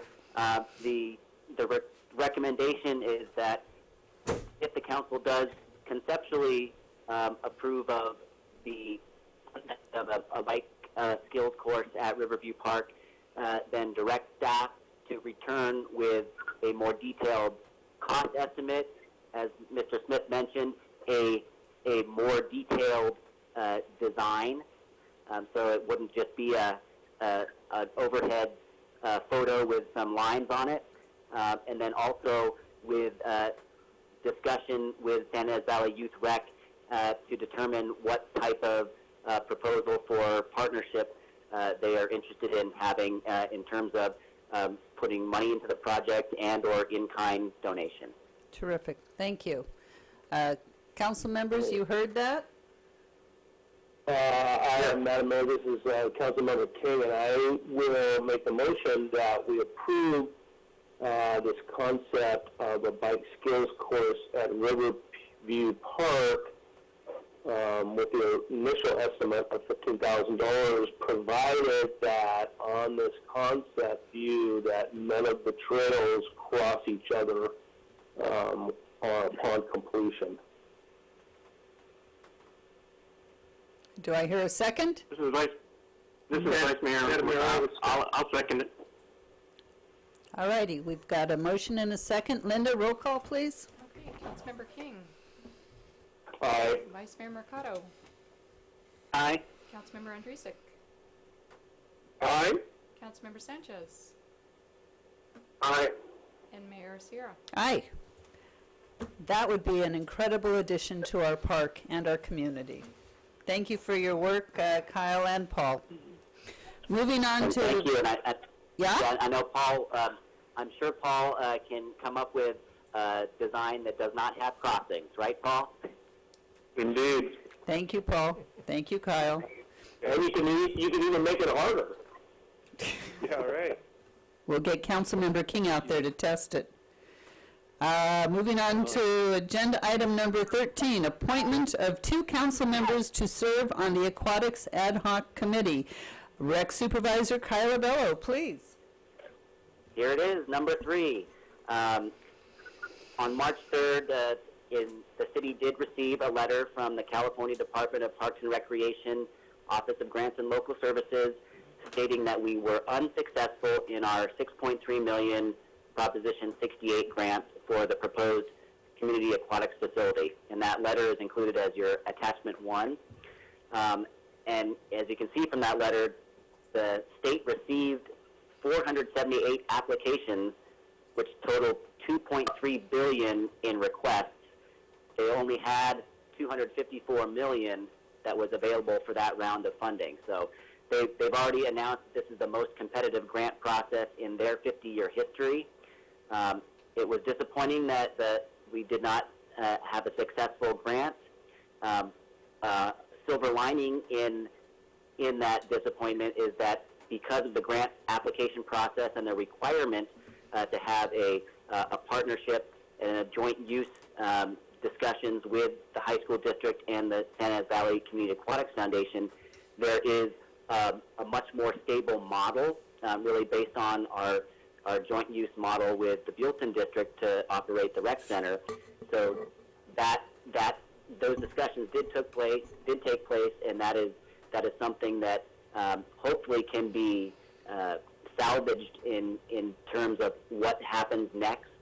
And to that, the foundation plans to convene a meeting of the key stakeholders, the major donors, and those 3 partners, the foundation, the high school district, and the city, to discuss what the next steps and what are the options.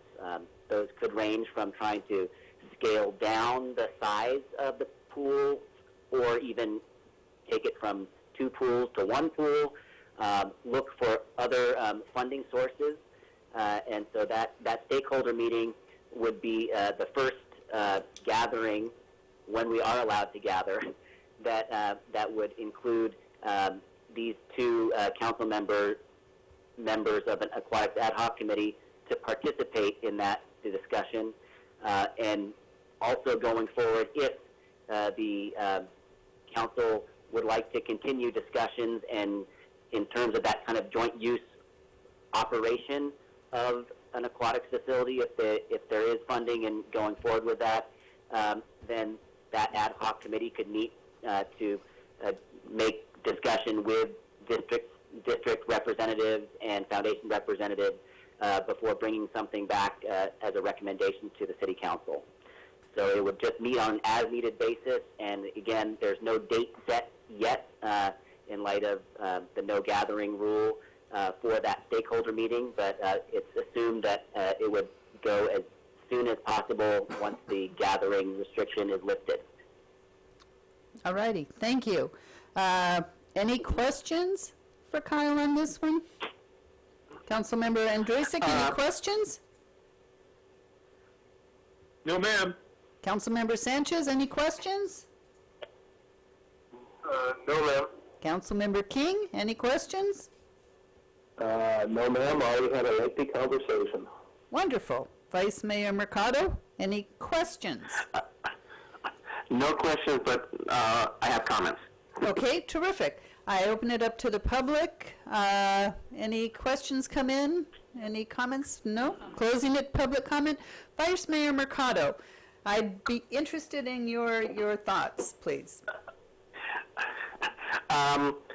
Initially, I had met with Kyle and Kristen on it, and so I would definitely volunteer myself to be part of it. And then after looking at the grants that were offered, it was really amazing that only, I think, out of 70-some that were funded, only one of them was actually funded for a new pool, which was down in Chino, and the rest of them were either funded for a splash pool or ball fields, soccer, baseball, softball fields. And so there was one other one in Modesto that was a refurbishment, and it was like for $150,000, $300,000. So not that we were asking for the moon, but I think it gave us an indication that we were right in the ballpark. They just were not looking at that type of funding at this time. So, like I said, whatever avenue that we could to continue it, because I think it'd be a great asset for the valley, I would be willing to participate with it. Wonderful, thank you. We have one volunteer. Do we have any other volunteers for the aquatic ad hoc? Madam Mayor, this is Councilmember Kagan, and I think I would like to join Art in that, and I think that it has been a travesty that this pool we have had in our possession for 3 or 4 years, and the only CIF girls team in San Luis Valley history never got to swim in it. And so I think that hopefully Art and I can convince some people that this is a worthwhile endeavor before the pool that we own deteriorates and absolutely goes to waste. So I would also like to be part of that ad I hoc committee. truly appreciate that, thank you. Any arguments, anybody else? I think we've got 2 very qualified council members who volunteered. Hearing nothing, we're going to move on to agenda. Is it time for a nomination? Roll call. For the Linda, go. We've had 2 volunteers. Do we need a motion, Mr. Murphy? You don't need a motion, but let's just have a roll call vote to Got it. appoint the Vice Mayor and Councilman King. Okay. Thank you. Councilmember Andrusik. Aye. Councilmember King. Aye. Councilmember Sanchez. Aye. Vice Mayor Mercado. Aye. And Mayor Sierra. Aye, thank you. Okay, moving on to agenda item number 14, resolution number 20-07, a resolution of the City Council of the City of Buellton, California, recognizing the importance of the 2020 census and encouraging residents of the City of Buellton to promote and complete the census to ensure a fair and complete count. Our assistant planner, actually acting director at the moment, Kara Mesh, is in charge of this one. Kara, please. Good evening, everyone. Madam Mayor and council members, I'm presenting to you tonight by phone a resolution supporting the 2020 U.S. Census. These counts are used to determine the distribution of federal funds for schools, hospitals, roads, and social programs, as well as the distribution of seats in the House of Representatives and the drawing of legislative districts. Moreover, the census data provides a profile of our country's social, demographic, and economic characteristics, leading to more informed decision-making for businesses and policymakers. So given these facts, it is so important that our residents, all residents living in the U.S. on April 1st be counted and counted accurately. To this end, the city has already been involved in outreach efforts with the Santa Barbara County Complete Count Committee in order to encourage the highest response rate possible and I'm glad to say Buellton currently has a 32% response rate, which is higher than the state and county averages so far. So our outreach efforts to date have included posts to our website, our Facebook page, handouts at City Hall, and providing the Census Bureau with an accurate and updated address list. The approval of this resolution will mark the city's continued support for outreach efforts already taken and future outreach efforts to come. Lastly, due to the COVID-19 situation, the Census Bureau has extended the timelines for self-response to August 14th, and online responses are being accepted and encouraged through the official website, 2020census.gov. Census takers are also adjusting how they interview and interact with the public, delaying their door-to-door interactions, and implementing guidance from health and public authorities to ensure the health of our residents. So thank you so much. Thank you very much. We really don't need questions. This is just a resolution. I do have one. We had one, Kenneth Mariansky, the LA Regional Census Bureau, sent in a quick note. The U.S. Census Bureau thanks the Buellton City Council for recognizing the importance of the 2020 census and encouraging residents to participate in this decennial count. The Bureau has been working with the Santa Barbara County Complete Count Committee, as well as school districts, libraries, and other organizations in the area to ensure an accurate count in Buellton and throughout the state and nation. In light of the COVID-19 outbreak, we have adjusted, delayed, or extended some of our field operations to protect the health and safety of our staff and the public while fulfilling our constitutional duty to deliver the 2020 census count on schedule. It has never been easier for residents to respond on their own, whether online, over the phone, or by mail. And we again thank you for being a valued partner, helping us to get a complete count no matter the circumstances. I don't know if you want me to read the resolution or Just the title would be. okay. We have resolution number 20-07, a resolution of the City Council of the City of Buellton, California, recognizing the importance of the 2020 census and encouraging residents of the City of Buellton to promote and complete the census to ensure a fair and complete count. And thank you all very much. It's important. Roll call vote. Roll call vote, Linda, And, Oh, we need a motion in a second. for the record. this is Councilmember King. I move that we approve resolution 20-07 as written and presented by staff. Thank you. A second? Second. I'll second. That would be Vice Andrusik. Councilmember Andrusik. Okay, Councilmember King, Aye. Councilmember Andrusik, Aye. Councilmember Sanchez, Aye. Vice Mayor Mercado, Aye. and Mayor Sierra. Aye. Thank you. Agenda item 15 is the determination of employee cost of living adjustment, the COLA, for fiscal year 2020 through 2021. Is our finance director online, or is Linda presenting? Chanel Zamora? No, I'm here. Hello there. Good night.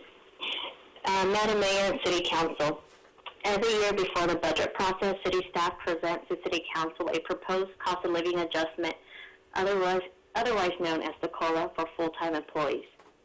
Staff is presenting for council approval a 3.2% COLA effective July 1st, 2020. The requested COLA is based on the Consumer Price Index, or CPI, and external market data. Attachment 1 and 2, or 1, 2, and 3 are in your packet. Attachment 1 is the COLA of 3.2. The Bureau of Labor Statistics reported the annual average CPI for the Los Angeles area, which includes Santa Barbara County, is 3.2%. As seen as on Attachment 2, historically the City Council has granted CPI as the COLA. This historic average COLA granted to city employees is 2.09%, while the average historic average CPI is 2.36%. Earlier this month, an external survey was taken of local cities in the Santa Barbara and San Luis Obispo County to determine their COLA. The results can be found in Attachment 3. As you can see in the attachment, some cities previously negotiated multiple-year COLAs, and this is because most of these cities have unions and have multiple bargaining units. The average COLA increase for the cities that responded is 2.27%. The requested COLA is 0.93% higher than the city's average. On the staff report, I have provided a table that illustrates the number of employees at each of the 5 salary step levels. Of the 18 full-time employees, you can see there's 13 already at step 5. That is 72% of full-time employees that are maxed out. Approving the 3.2% COLA will help retain these employees and help recruit future employees. And one thing to note is that the city manager is considered a full-time employee and may be eligible for the COLA, but it is recommended that City Council defer this determination until the city manager's annual evaluation. The fiscal impact to the city will be dependent upon the action taken by City Council tonight.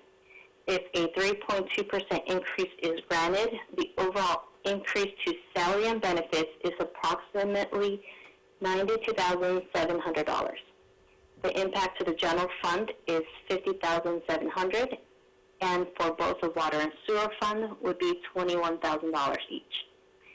Staff recommends that the City Council approve a cost of living adjustment of 3.2% for all full-time city employees, excluding the city manager, for fiscal year 2020-21. If approved, city staff will bring back a resolution authorizing a 3.2% COLA. And if you have any questions, I am available to answer them. Thank you very much. We'll just go through the roll call again. Councilman Andrusik, do you have any questions for Ms. Zamora? I would be interested in what a straight 3% would be. That's quite a difference to 227 for our surrounding cities. And I'm more in favor of something either at 3 or slightly below 3. Oh, I have that figure if you want it. Okay. So it would be $48,200 for the general fund, and for both water and sewer would be $20,200 each. And the numbers on the other was on the 3.2. But now, were you giving me the one on the 3%? Yes, that was for the 3%. Okay. And what the 3.2 was how much? $50,700 to the general fund, $21,000 for water, and $21,000 for sewer. Okay. So 73 versus 60 or 70. I think we're not following the flow. The flow is 227. We're asking for 3.2. I'd like to make a motion for 3%. Okay, we're only doing questions right now. When I come back to comments, Oh, okay. please make your, feel free to make your motion then. Councilman Sanchez, any questions? No questions right now. Okay, Councilman King, any questions?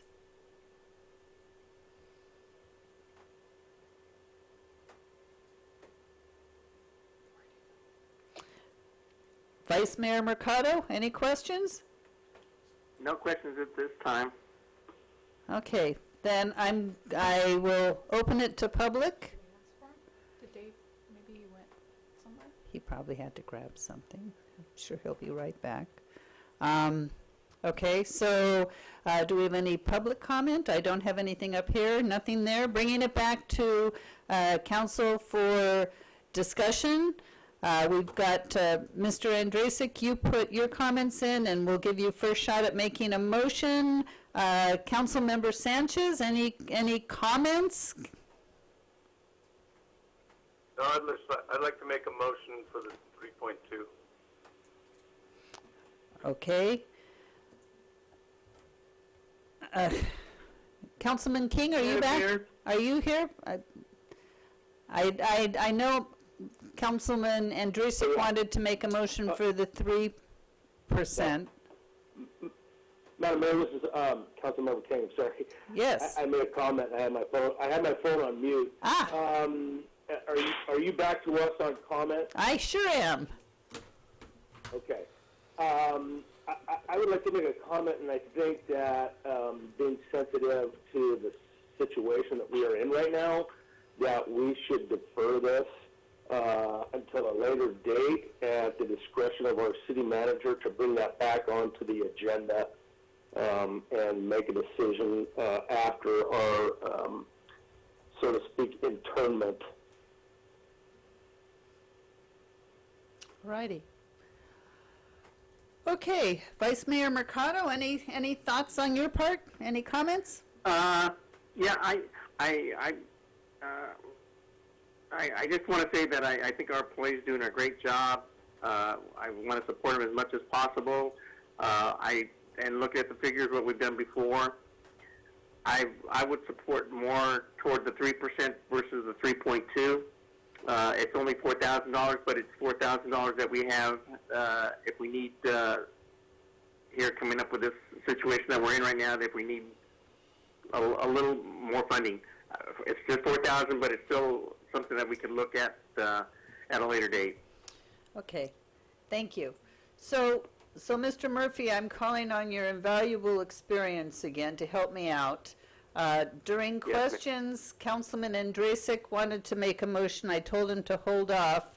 When we got to the comments, I went to Councilmember Sanchez, who made a separate motion. There have been no second on either motion. Does Councilman Andrusik's motion that he asked for during the question period proceed? Mr. Sanchez? So Councilman Andrusik had not actually made the motion yet. He can make it now as what's called a substitute motion, and it will be dealt with first before we go back to the original motion. Okay, and I would need a second in order for either the first motion or the substitute motion. Yes, ma'am. Thank you. Do I have a second on? Madam Mayor? Need to make a substitute motion? You certainly can, Councilman Andrusik. Is there a second on either the first motion or the substitute motion or the alternate motion? Madam Mayor? Yes. Hello? Vice Mayor Mercado, yes? Before we go to the vote, I had a question for Greg. In part with Dave's comment about deferring this, is that an option, or do we have, since it's not on the agenda, to postpone this? Is that a possibility? As a legal matter, it is a possibility. I would defer to Ms. Zamora to explain to you what that would mean for her budgeting process, and maybe what the drop dead date that she would need that information from you would be. So, Ms. Zamora, if you could help with that, I would appreciate it. Thank you, Greg. So for the purposes of bringing it up now is because at this time we start our budget process, and we hope to bring that to council by the end of May, if not first meeting in June.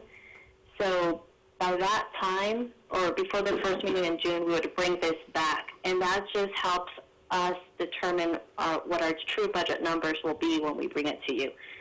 Because if we defer this further, the budget numbers that we present to you won't be accurate, and then we would have to come back at a budget amendment meeting to present these changes. Okay. Thank you. That answers your question. You're welcome. About how long would you have before you would need it? Like if the council wanted to defer this one meeting or two meetings, would that be possible? Two meetings. 2 meetings, so, okay. So Yeah. if you'd like to defer, it would defer no longer than the second meeting in April. But if that's the will of the council, that appears to be possible. Thank you very much. So I've had a motion by Councilmember Sanchez for the 3.2% COLA increase. I had an alternate motion by Councilmember Andrusik for a 3% COLA increase. And I have not received a second on either one of those motions. So Madam Mayor, this is Councilmember King. I'll make an official motion that we defer this to the second meeting in April. Is that a second alternate motion then, City Attorney? It is. There's not any motion currently pending because there is no second. So we can continue to make motions until we have a second. So yes, that is pending. Okay, so I've had the first.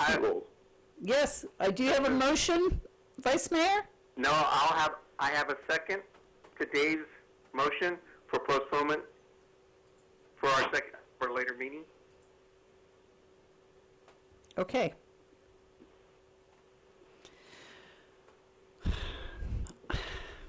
I will make a motion for the 3%. I will second the alternate motion of the 3%. So the second alternate motion of deferring it for 2 meetings would be voted on first, correct?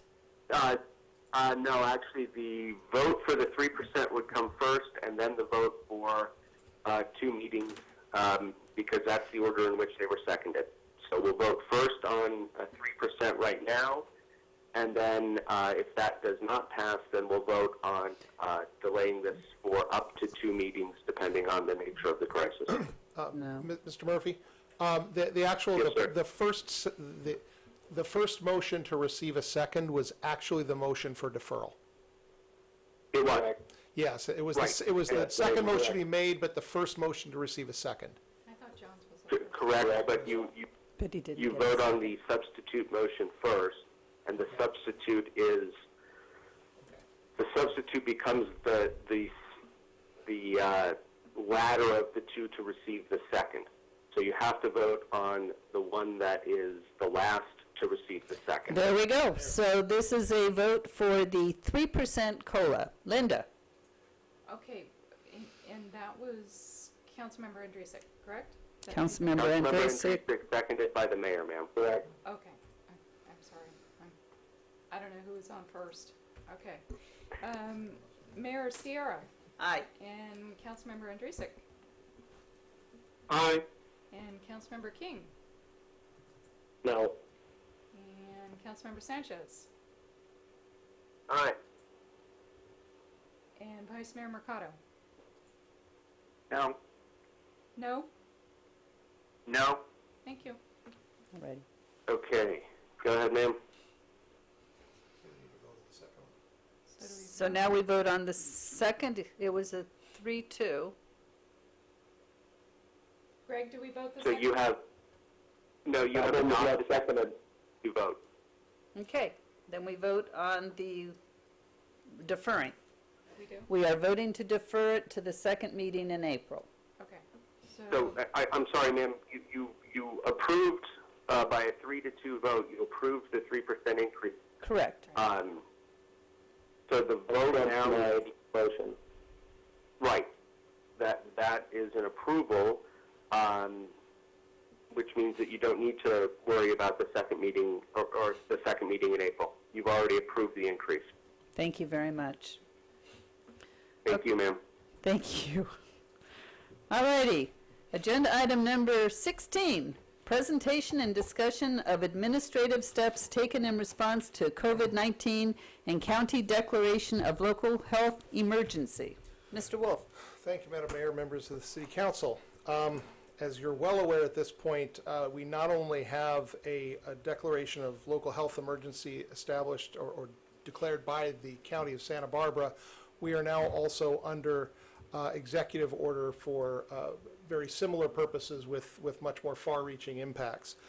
In response to these 2 declarations or orders, staff has undertaken a number of actions to ensure both the compliance with these orders as well as the safety of the public and the safety of the city staff and city council.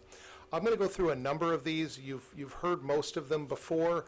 Members of the public have been exposed to these through the city's webpage, through the city's Facebook feed, and other methods as well. But just to be, I'll be brief about this, just to let you know some of some of the highlights of what's been going on. First and foremost, City Hall has been effectively closed to public access. While City Hall is still open in the fact that it is operating, and should someone need to speak with someone in City Hall, that's still possible through phone and email.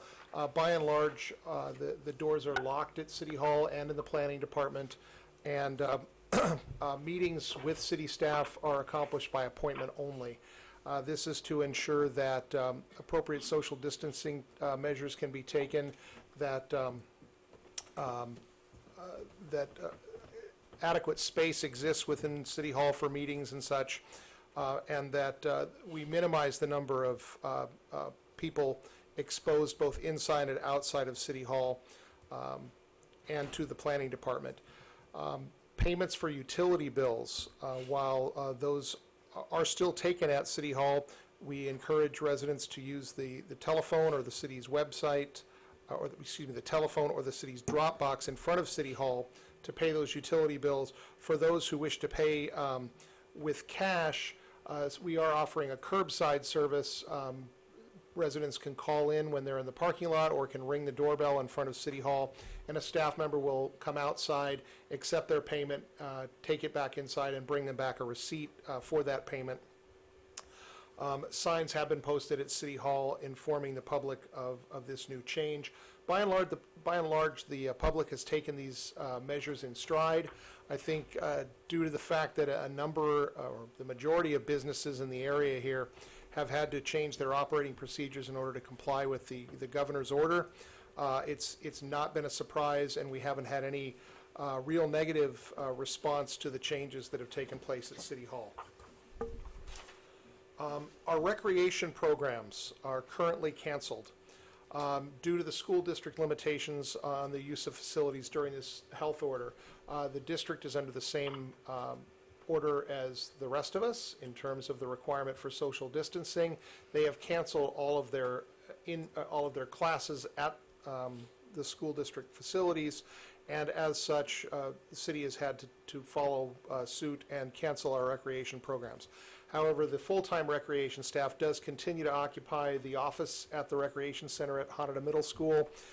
They are continuing to work, focusing on planning for upcoming recreation programs and city events that may occur once the COVID-19 situation is past us. Our city's field staff, our public works staff, does remain on duty. This is important that they remain on duty given the difficulty of maintaining the city's utility services and general facilities maintenance if they were not. The typical on-call system is in place, and we're looking at enhancing that on-call system in the future to ensure that we have adequate coverage in the event that we have illnesses among the staff that prevent them from coming in. The city's library has been closed. The city's library service is provided by the Goleta Library Department, which also provides library service for the city of Goleta as well as Solvang and I believe Los Olivos. The Goleta Library Department has closed all of its facilities, the Buellton Library being one of those that will open again once the governor's order has been lifted. Our parks and the restroom facilities located within them will remain open during normal hours with the exception of the playground equipment.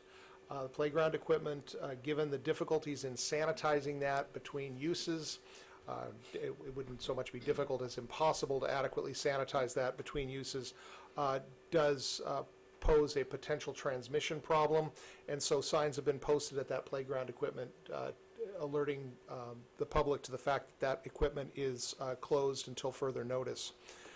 Lastly, I'll mention that construction projects, public works construction projects, can continue as planned and will continue as planned. The work on Median 2 continues unless we receive a subsequent health order preventing that work. But at this time, that does fall under one of the critical infrastructure sectors that is exempted from the order. In the event that we do have an order which requires the work to be stopped, the city's contracts do contain a provision which would allow that stoppage to take place at the city's discretion.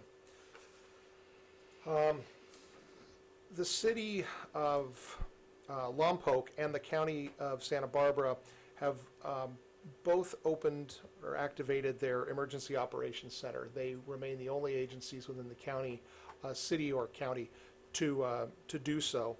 A number of cities have issued their own emergency declarations, and the county has as well.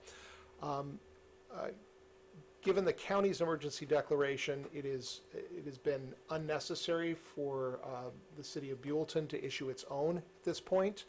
There's not a lot of benefit to doing so. The city of Lompoc has activated its emergency operations center on a part-time basis, essentially to take additional phone calls that have been coming in at a higher rate than their typical city staff can accommodate. So they've opened that EOC to take up the load on the phone calls that come in.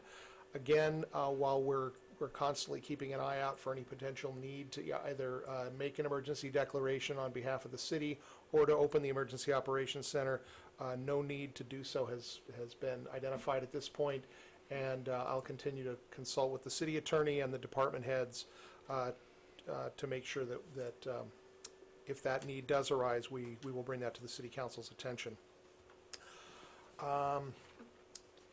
I will let the city council know that I have spoken with the Visitors Bureau and the Chamber of Commerce office today regarding the current state of our business community.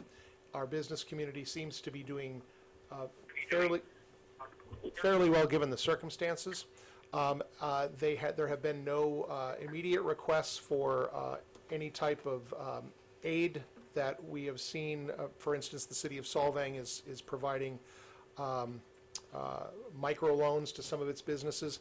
I've asked the executive director of the Visitors Bureau to poll their membership, the Chamber's membership, and to make a determination and bring that to our attention should there be high demand for that type of aid from the city.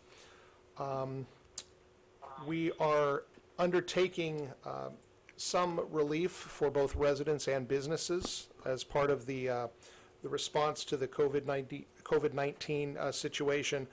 For our residents and businesses, with regard to utility bills, we are extending our typical deadline for payment before shutoff takes place.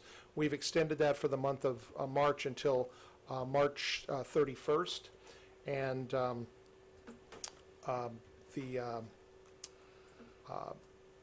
we will continue to defer to avoid the need to shut off after March 31st. Actually, at that point, as of April 1st, our new city ordinance requirement kicks in with regard to the new policies that need to be undertaken for utility bill shutoff, and so that will flow into that new policy as of April 1st, and it will provide some relief to the property owners just in terms of the timing of their payments.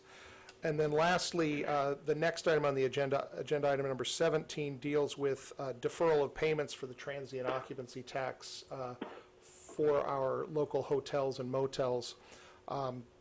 There has been some issues regarding the ability to pay, given the abruptness of the governor's order and the relative immediacy of the need to reduce staff on the part of some of these hotels, and so we can talk about that under the next agenda item. I'd be happy to answer any questions the city council may have regarding this. We're kind of playing it by ear. This is something that I would venture to say none of us have ever had to deal with before, and we're kind of taking taking things as they come in and making the best decisions we have. But I welcome the city council's input, and I'd be happy to answer any questions you may have.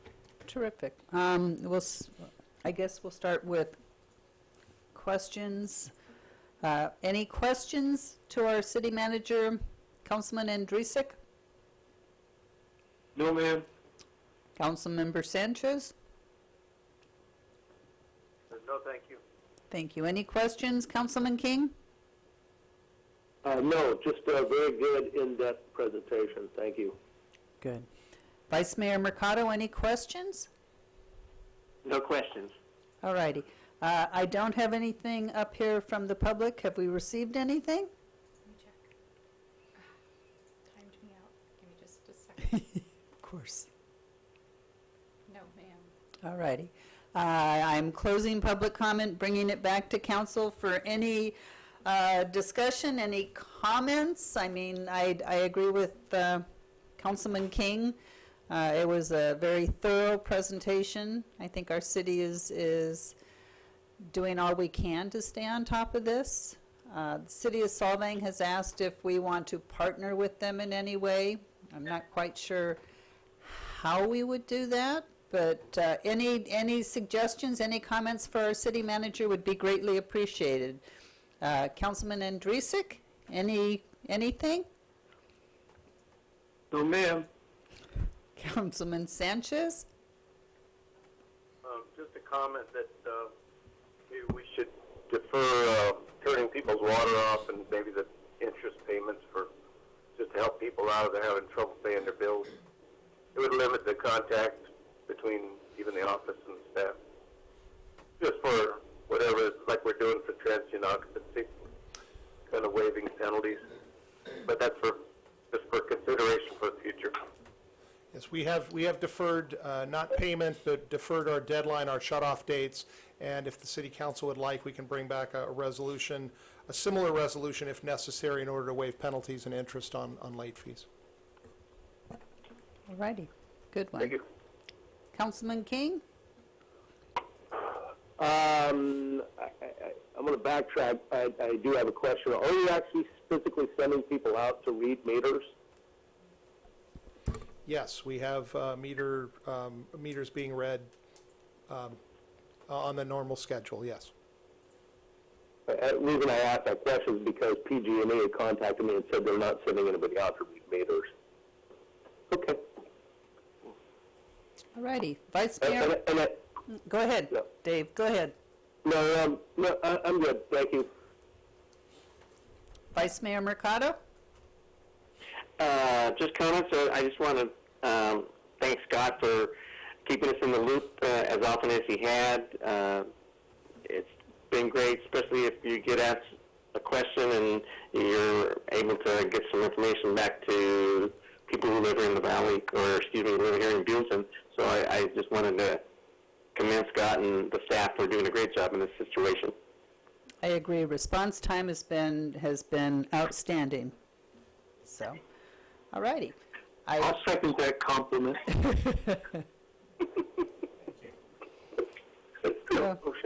Okay, we don't need a roll call on this one. We'll move to number 17, resolution number 20-08, a resolution of the City Council of the City of Buellton, California, authorizing the deferral of payments of transient occupancy tax and the waiving of penalties and interest in certain instances. Mr. Wolf. Thank you, Madam Mayor, members of the City Council. I kind of teased this a little bit in the prior agenda item. We had a request on the part of at least one hotel here in the last week indicating that were going to have a problem paying the transient occupancy tax at the appropriate time, given the fact that they were trying to alter their operations. The alteration of their operations was going to involve the release of a number of their staff members, at which point there would be a rather sizable payout required to compensate them for time worked and benefits and such that were accrued, and that large payout, in order to minimize their future obligations, would preclude them from paying the transient occupancy tax at the moment. City staff looked into what options were available for the city, and we determined that under the municipal code, the city manager and or finance director could issue a deferral of up to 30 days for the payment of the transient occupancy tax, but penalties would be involved if the payment were late, and there would be interest due in the amount of about 1% per month or portion thereof for the payments that were not made on time. even if they were deferred. Given the circumstances of the need to defer this and the fact that it would likely be more than simply one or two establishments that would be needed, staff felt that it would be appropriate to look at some method for allowing the deferral that may continue for more than a 30-day period, and then having the ability to waive any penalties or interest, given that the circumstances behind their inability to pay were beyond anyone's control at this point. In order to accomplish that, a resolution of the City Council is necessary to provide for this. Staff has provided a draft resolution to the City Council on this. The resolution would allow the Finance Director, in consultation with the City Manager, to issue subsequent deferrals to assist the business so long as no more than 3 months of deferred TOT is left outstanding. In order to make things a little easier and more palatable for these businesses, the resolution waives the interest in the amount of 1% per month or portion thereof, and further would waive penalties associated with not filing the TOT returns on time for the month of March, as long as they're filed and a deferral is requested by March 31st. Following the month of March, there should be no reason that the establishments should be late in filing their returns, so penalties would be reestablished for the month of April should there be late. And however, the filing of the return can be accompanied by a request for further deferral, which city staff would look at on a case-by-case basis, so long as the amount of TOT not paid doesn't exceed 90 days worth. After the initial month of March, it is not anticipated to see large TOT bills due, given the fact that there's very little occupancy at these hotels at this point, and until the governor's order is lifted, we don't anticipate to see that increase. So really, this is a stopgap measure to take care of March and to allow these establishments to carry that TOT obligation out over a month or two beyond March if it's necessary in order to make cash flow work for them during this difficult time. So with that, I'll conclude my report. I'd be happy to answer any questions that the City Council may have. Thank you very much. I do have 2 speaker letters, so we'll go through council with any questions first, and then I'll go to public comment. Councilmember Andrusik, any questions for the city manager? No, ma'am. Thank you. Councilman Sanchez? It just be, it would be at your discretion, Scott, and staff, but as a per instance, and 90 days that you'd have that privilege. The way the resolution is written, we would be able to give up to 90 days of deferral. So in other words, even if the governor's order were to be in place for more than 90 days, we would still need to see that the transient occupancy tax is paid within a 90-day period of the time it's due. If we get to a point where it looks like the order is not going to be lifted within the 90-day period, and we have outstanding TOT that's still out there, the finance director and I will have a discussion as to the circumstances behind the inability to pay that, and if necessary, we can return to the city council with a recommendation for some other form of relief on that. Thank you. Okay. Councilman King? No, ma'am. Vice Mayor Mercado? No, ma'am. All righty. I'm opening it up to the public. I don't know if Linda's gotten anything else in. We have 2 letters sent in. Thank you. The first one is Kathy Vreeland on behalf of the Board of Directors for the Buellton Visitors Bureau. Dear Madam Mayor and members of the Council, on behalf of the Buellton Visitors Bureau, I would like to express our support of Resolution Number 20-08, authorizing the deferral of payments of transient occupancy tax, TOT, and waiving of penalties and interest in certain instances. During this unprecedented time, our hotels, which are also some of our highest employers, are faced with very difficult challenges as they try to navigate through this COVID-19 crisis.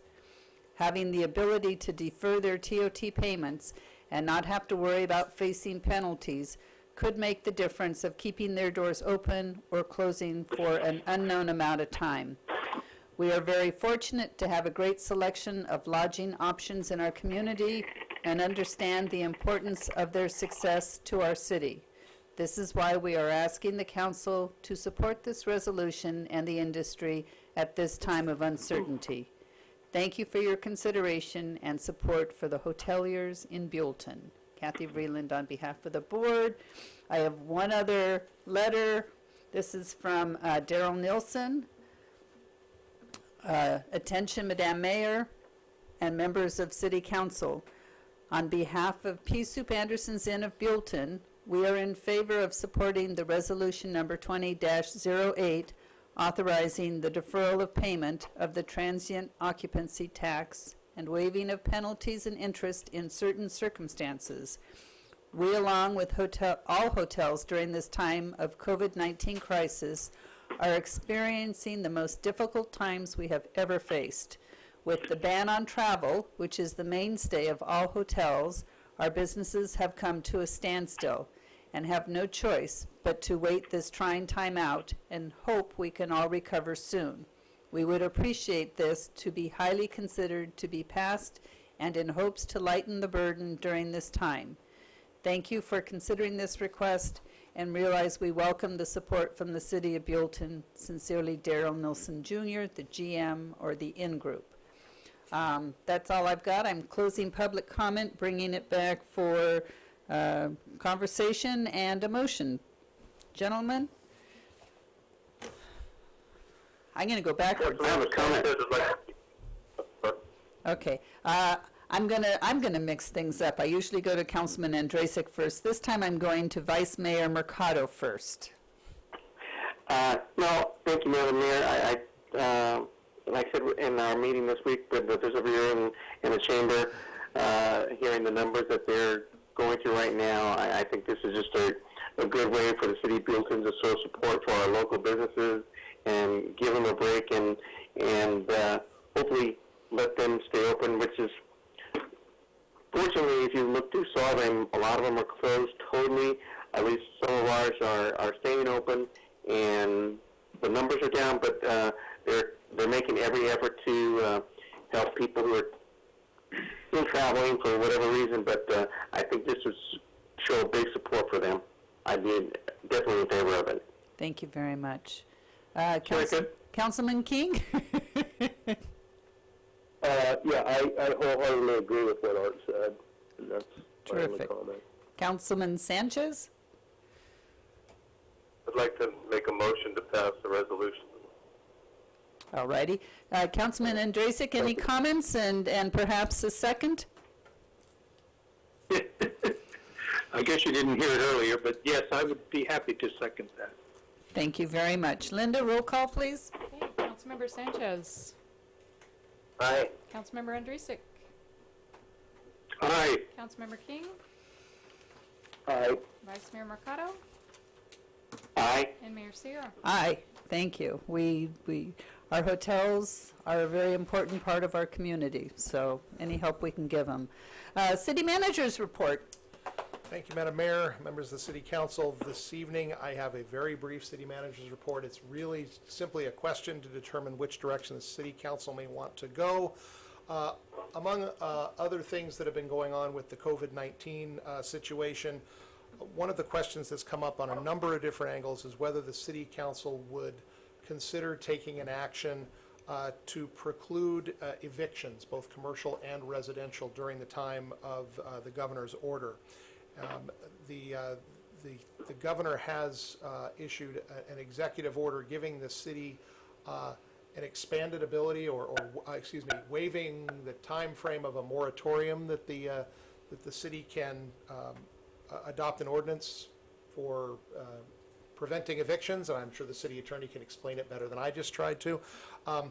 But if the city council is interested in going in this direction, we simply need direction on the part of the city council to do so. We can do it at either the next regular meeting, or we can hold a special meeting in the meantime to address this next week at some point, possibly as early as Tuesday.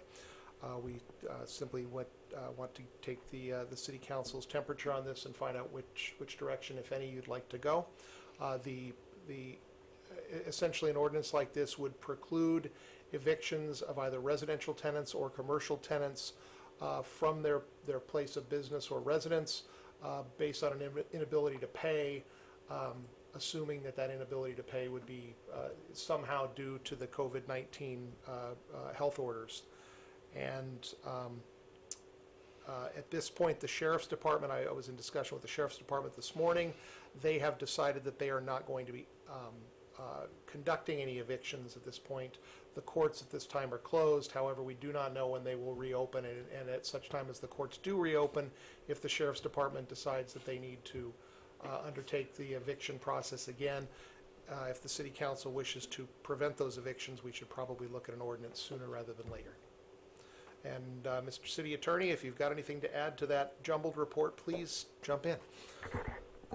You did a very good job. Yes, Madam Mayor and council members, the main issue here, or a couple issues to consider in deciding whether you want to direct us to bring this back. First of all, there's no impact on city staff or on the sheriff. What the ordinance would do, it's an urgency ordinance, a moratorium against evictions. It has a lifetime of basically until May 30th or until the end of these public health orders, whichever comes last. And then for 6 months after that time, residential and commercial tenants also can't be evicted. In the time between the end of the health orders and 6 months after, the tenant has to come back to current with their landlord. This is not an ordinance that would put landlords in a bad position. It's an ordinance that, frankly, would ask landlords to share some of the burden for this short period of time, we all hope, that the health orders are in place. So what it says, and will be actually one of the cities I work with adopted it, one today, and what it says is if the tenant can prove to the landlord that they have financial difficulties due either to their own health, due to needing to take care of a family member with COVID-19 health issues, due to the need to be home to take care of kids who are not in school, any other reason related to the COVID-19 health orders or to the disease itself, then that is a defense against eviction. If a landlord files an unlawful detainer lawsuit seeking to get a tenant out, whether that tenant is commercial or residential, then the tenant can say to the judge, Your Honor, please don't let this go forward because, look, I'm a resident of Buellton, or my business is in Buellton, and Buellton has this moratorium, and so I have the right to work this out with my landlord 6 months after the COVID-19 health orders are over. So it's not anything that we would be, there's no responsibility we'd be taking on. But what we would be doing is giving those tenants, commercial and residential both, a little bit of a boost if they wind up needing it. Now, where it can be important, why some communities are considering it, on the commercial side, there are businesses that have just had to close their doors completely. Some are able to stay open, but some have closed. And obviously, if you're not making any money, you're not paying any rent. And this allows them to get their doors back open. They're going to have to work hard. They may still not be able to make it work, but at least they'll have a chance to make it work after the health orders end and people are able to go back to work. With respect to residential tenants, same thing. It may not be that they can make it work with their landlord in the long run, but they're not going to be in fear of being put out on the streets while the health orders are in place. This is something that the council is interested in. Happy to bring it to you. If it's something that the council thinks is going too far, or frankly that there's not much risk of it occurring in Buellton, and so there's no need for it to go forward right now, then we can hold on. we can also, take the temperature of Buellton and bring it back to you in 2 weeks at your meeting if that's your preference. We're willing to do it however you want. Just wanted to bring it to your attention tonight. Okay, thank you. Do you want comments now, or is this appropriate with the city manager's report, or should they just get a hold of you? Just general consensus and direction would be, Okay. Okay. You obviously can't have a motion or a second tonight, but if there are any comments that any of the council members want to make, now would be the time to make them. And we'll just take what we hear and respond to any direction to agendize if that's what we're given. I had one quick question. I truly believe this is really good for the people, for residents and business owners who are affected by the COVID-19. Is there a possibility that there will be people out there who take advantage of this, who maybe not be affected by COVID-19 and use this as an opportunity? It is possible, but the way that it's written, first of all, the tenant would have to explain to their landlord when they are not paying rent, have to explain to their landlord what their situation is, and they have to explain it in writing. Now, the writing can be anything from a text to an email to a letter, but they do have to explain in writing that they have a COVID-19 related financial shortfall. And even then, if the landlord doesn't believe them or the landlord thinks they're lying, then the landlord can bring the unlawful detainer action, and the judge will be the one to determine whether it's a legitimate reason to not allow the eviction, or whether the judge decides that no, this tenant is trying to take advantage of it, and therefore I'm going to go ahead and allow it. Okay. Not something we have to get into, something that we're allowing the courts to deal with. No, I like that. I think it's a great idea. Gentlemen, let's see. Councilman Sanchez, direction? I just comment. I think that it's just a redundancy, and that the state's going to handle it. The sheriffs aren't going to enforce it, and whoever is collecting the rent is going to make a decision. They're going to want to keep a renter there, I would assume. And I just think we're kind of stepping into something we're doing it too much. They've already got protection from the state. I don't know where we're going to be coming to it. Okay, Councilman Andrasik? Oh, I'm sorry. Councilman Andrasik? I agree with John. Okay. Councilman King? Yeah, I also agree with John, but if we are going to do this, I think we ought to just have a special meeting with just this item, so we can do it next week. Okay. Vice Mayor Mercado? I'd agree with Dave on this. I think it's a good idea. Even though the state has said this, they've given the cities the prerogative to make sure that it's enforced. So I think we should have an ordinance on the books to make it official. Okay. And I agree with the special meetings. So I think that's the direction, majority anyway. And we can vote on it. So what I've heard actually is a very good direction to have a meeting to talk about it. Certainly no decision made tonight in terms of whether you want to approve it or not. I think there will be a good discussion both ways about whether the city wants to wade into this or not, but certainly there's direction enough to bring it back to you next week. Terrific. Thank you. And that's it with the city manager's report? That's it.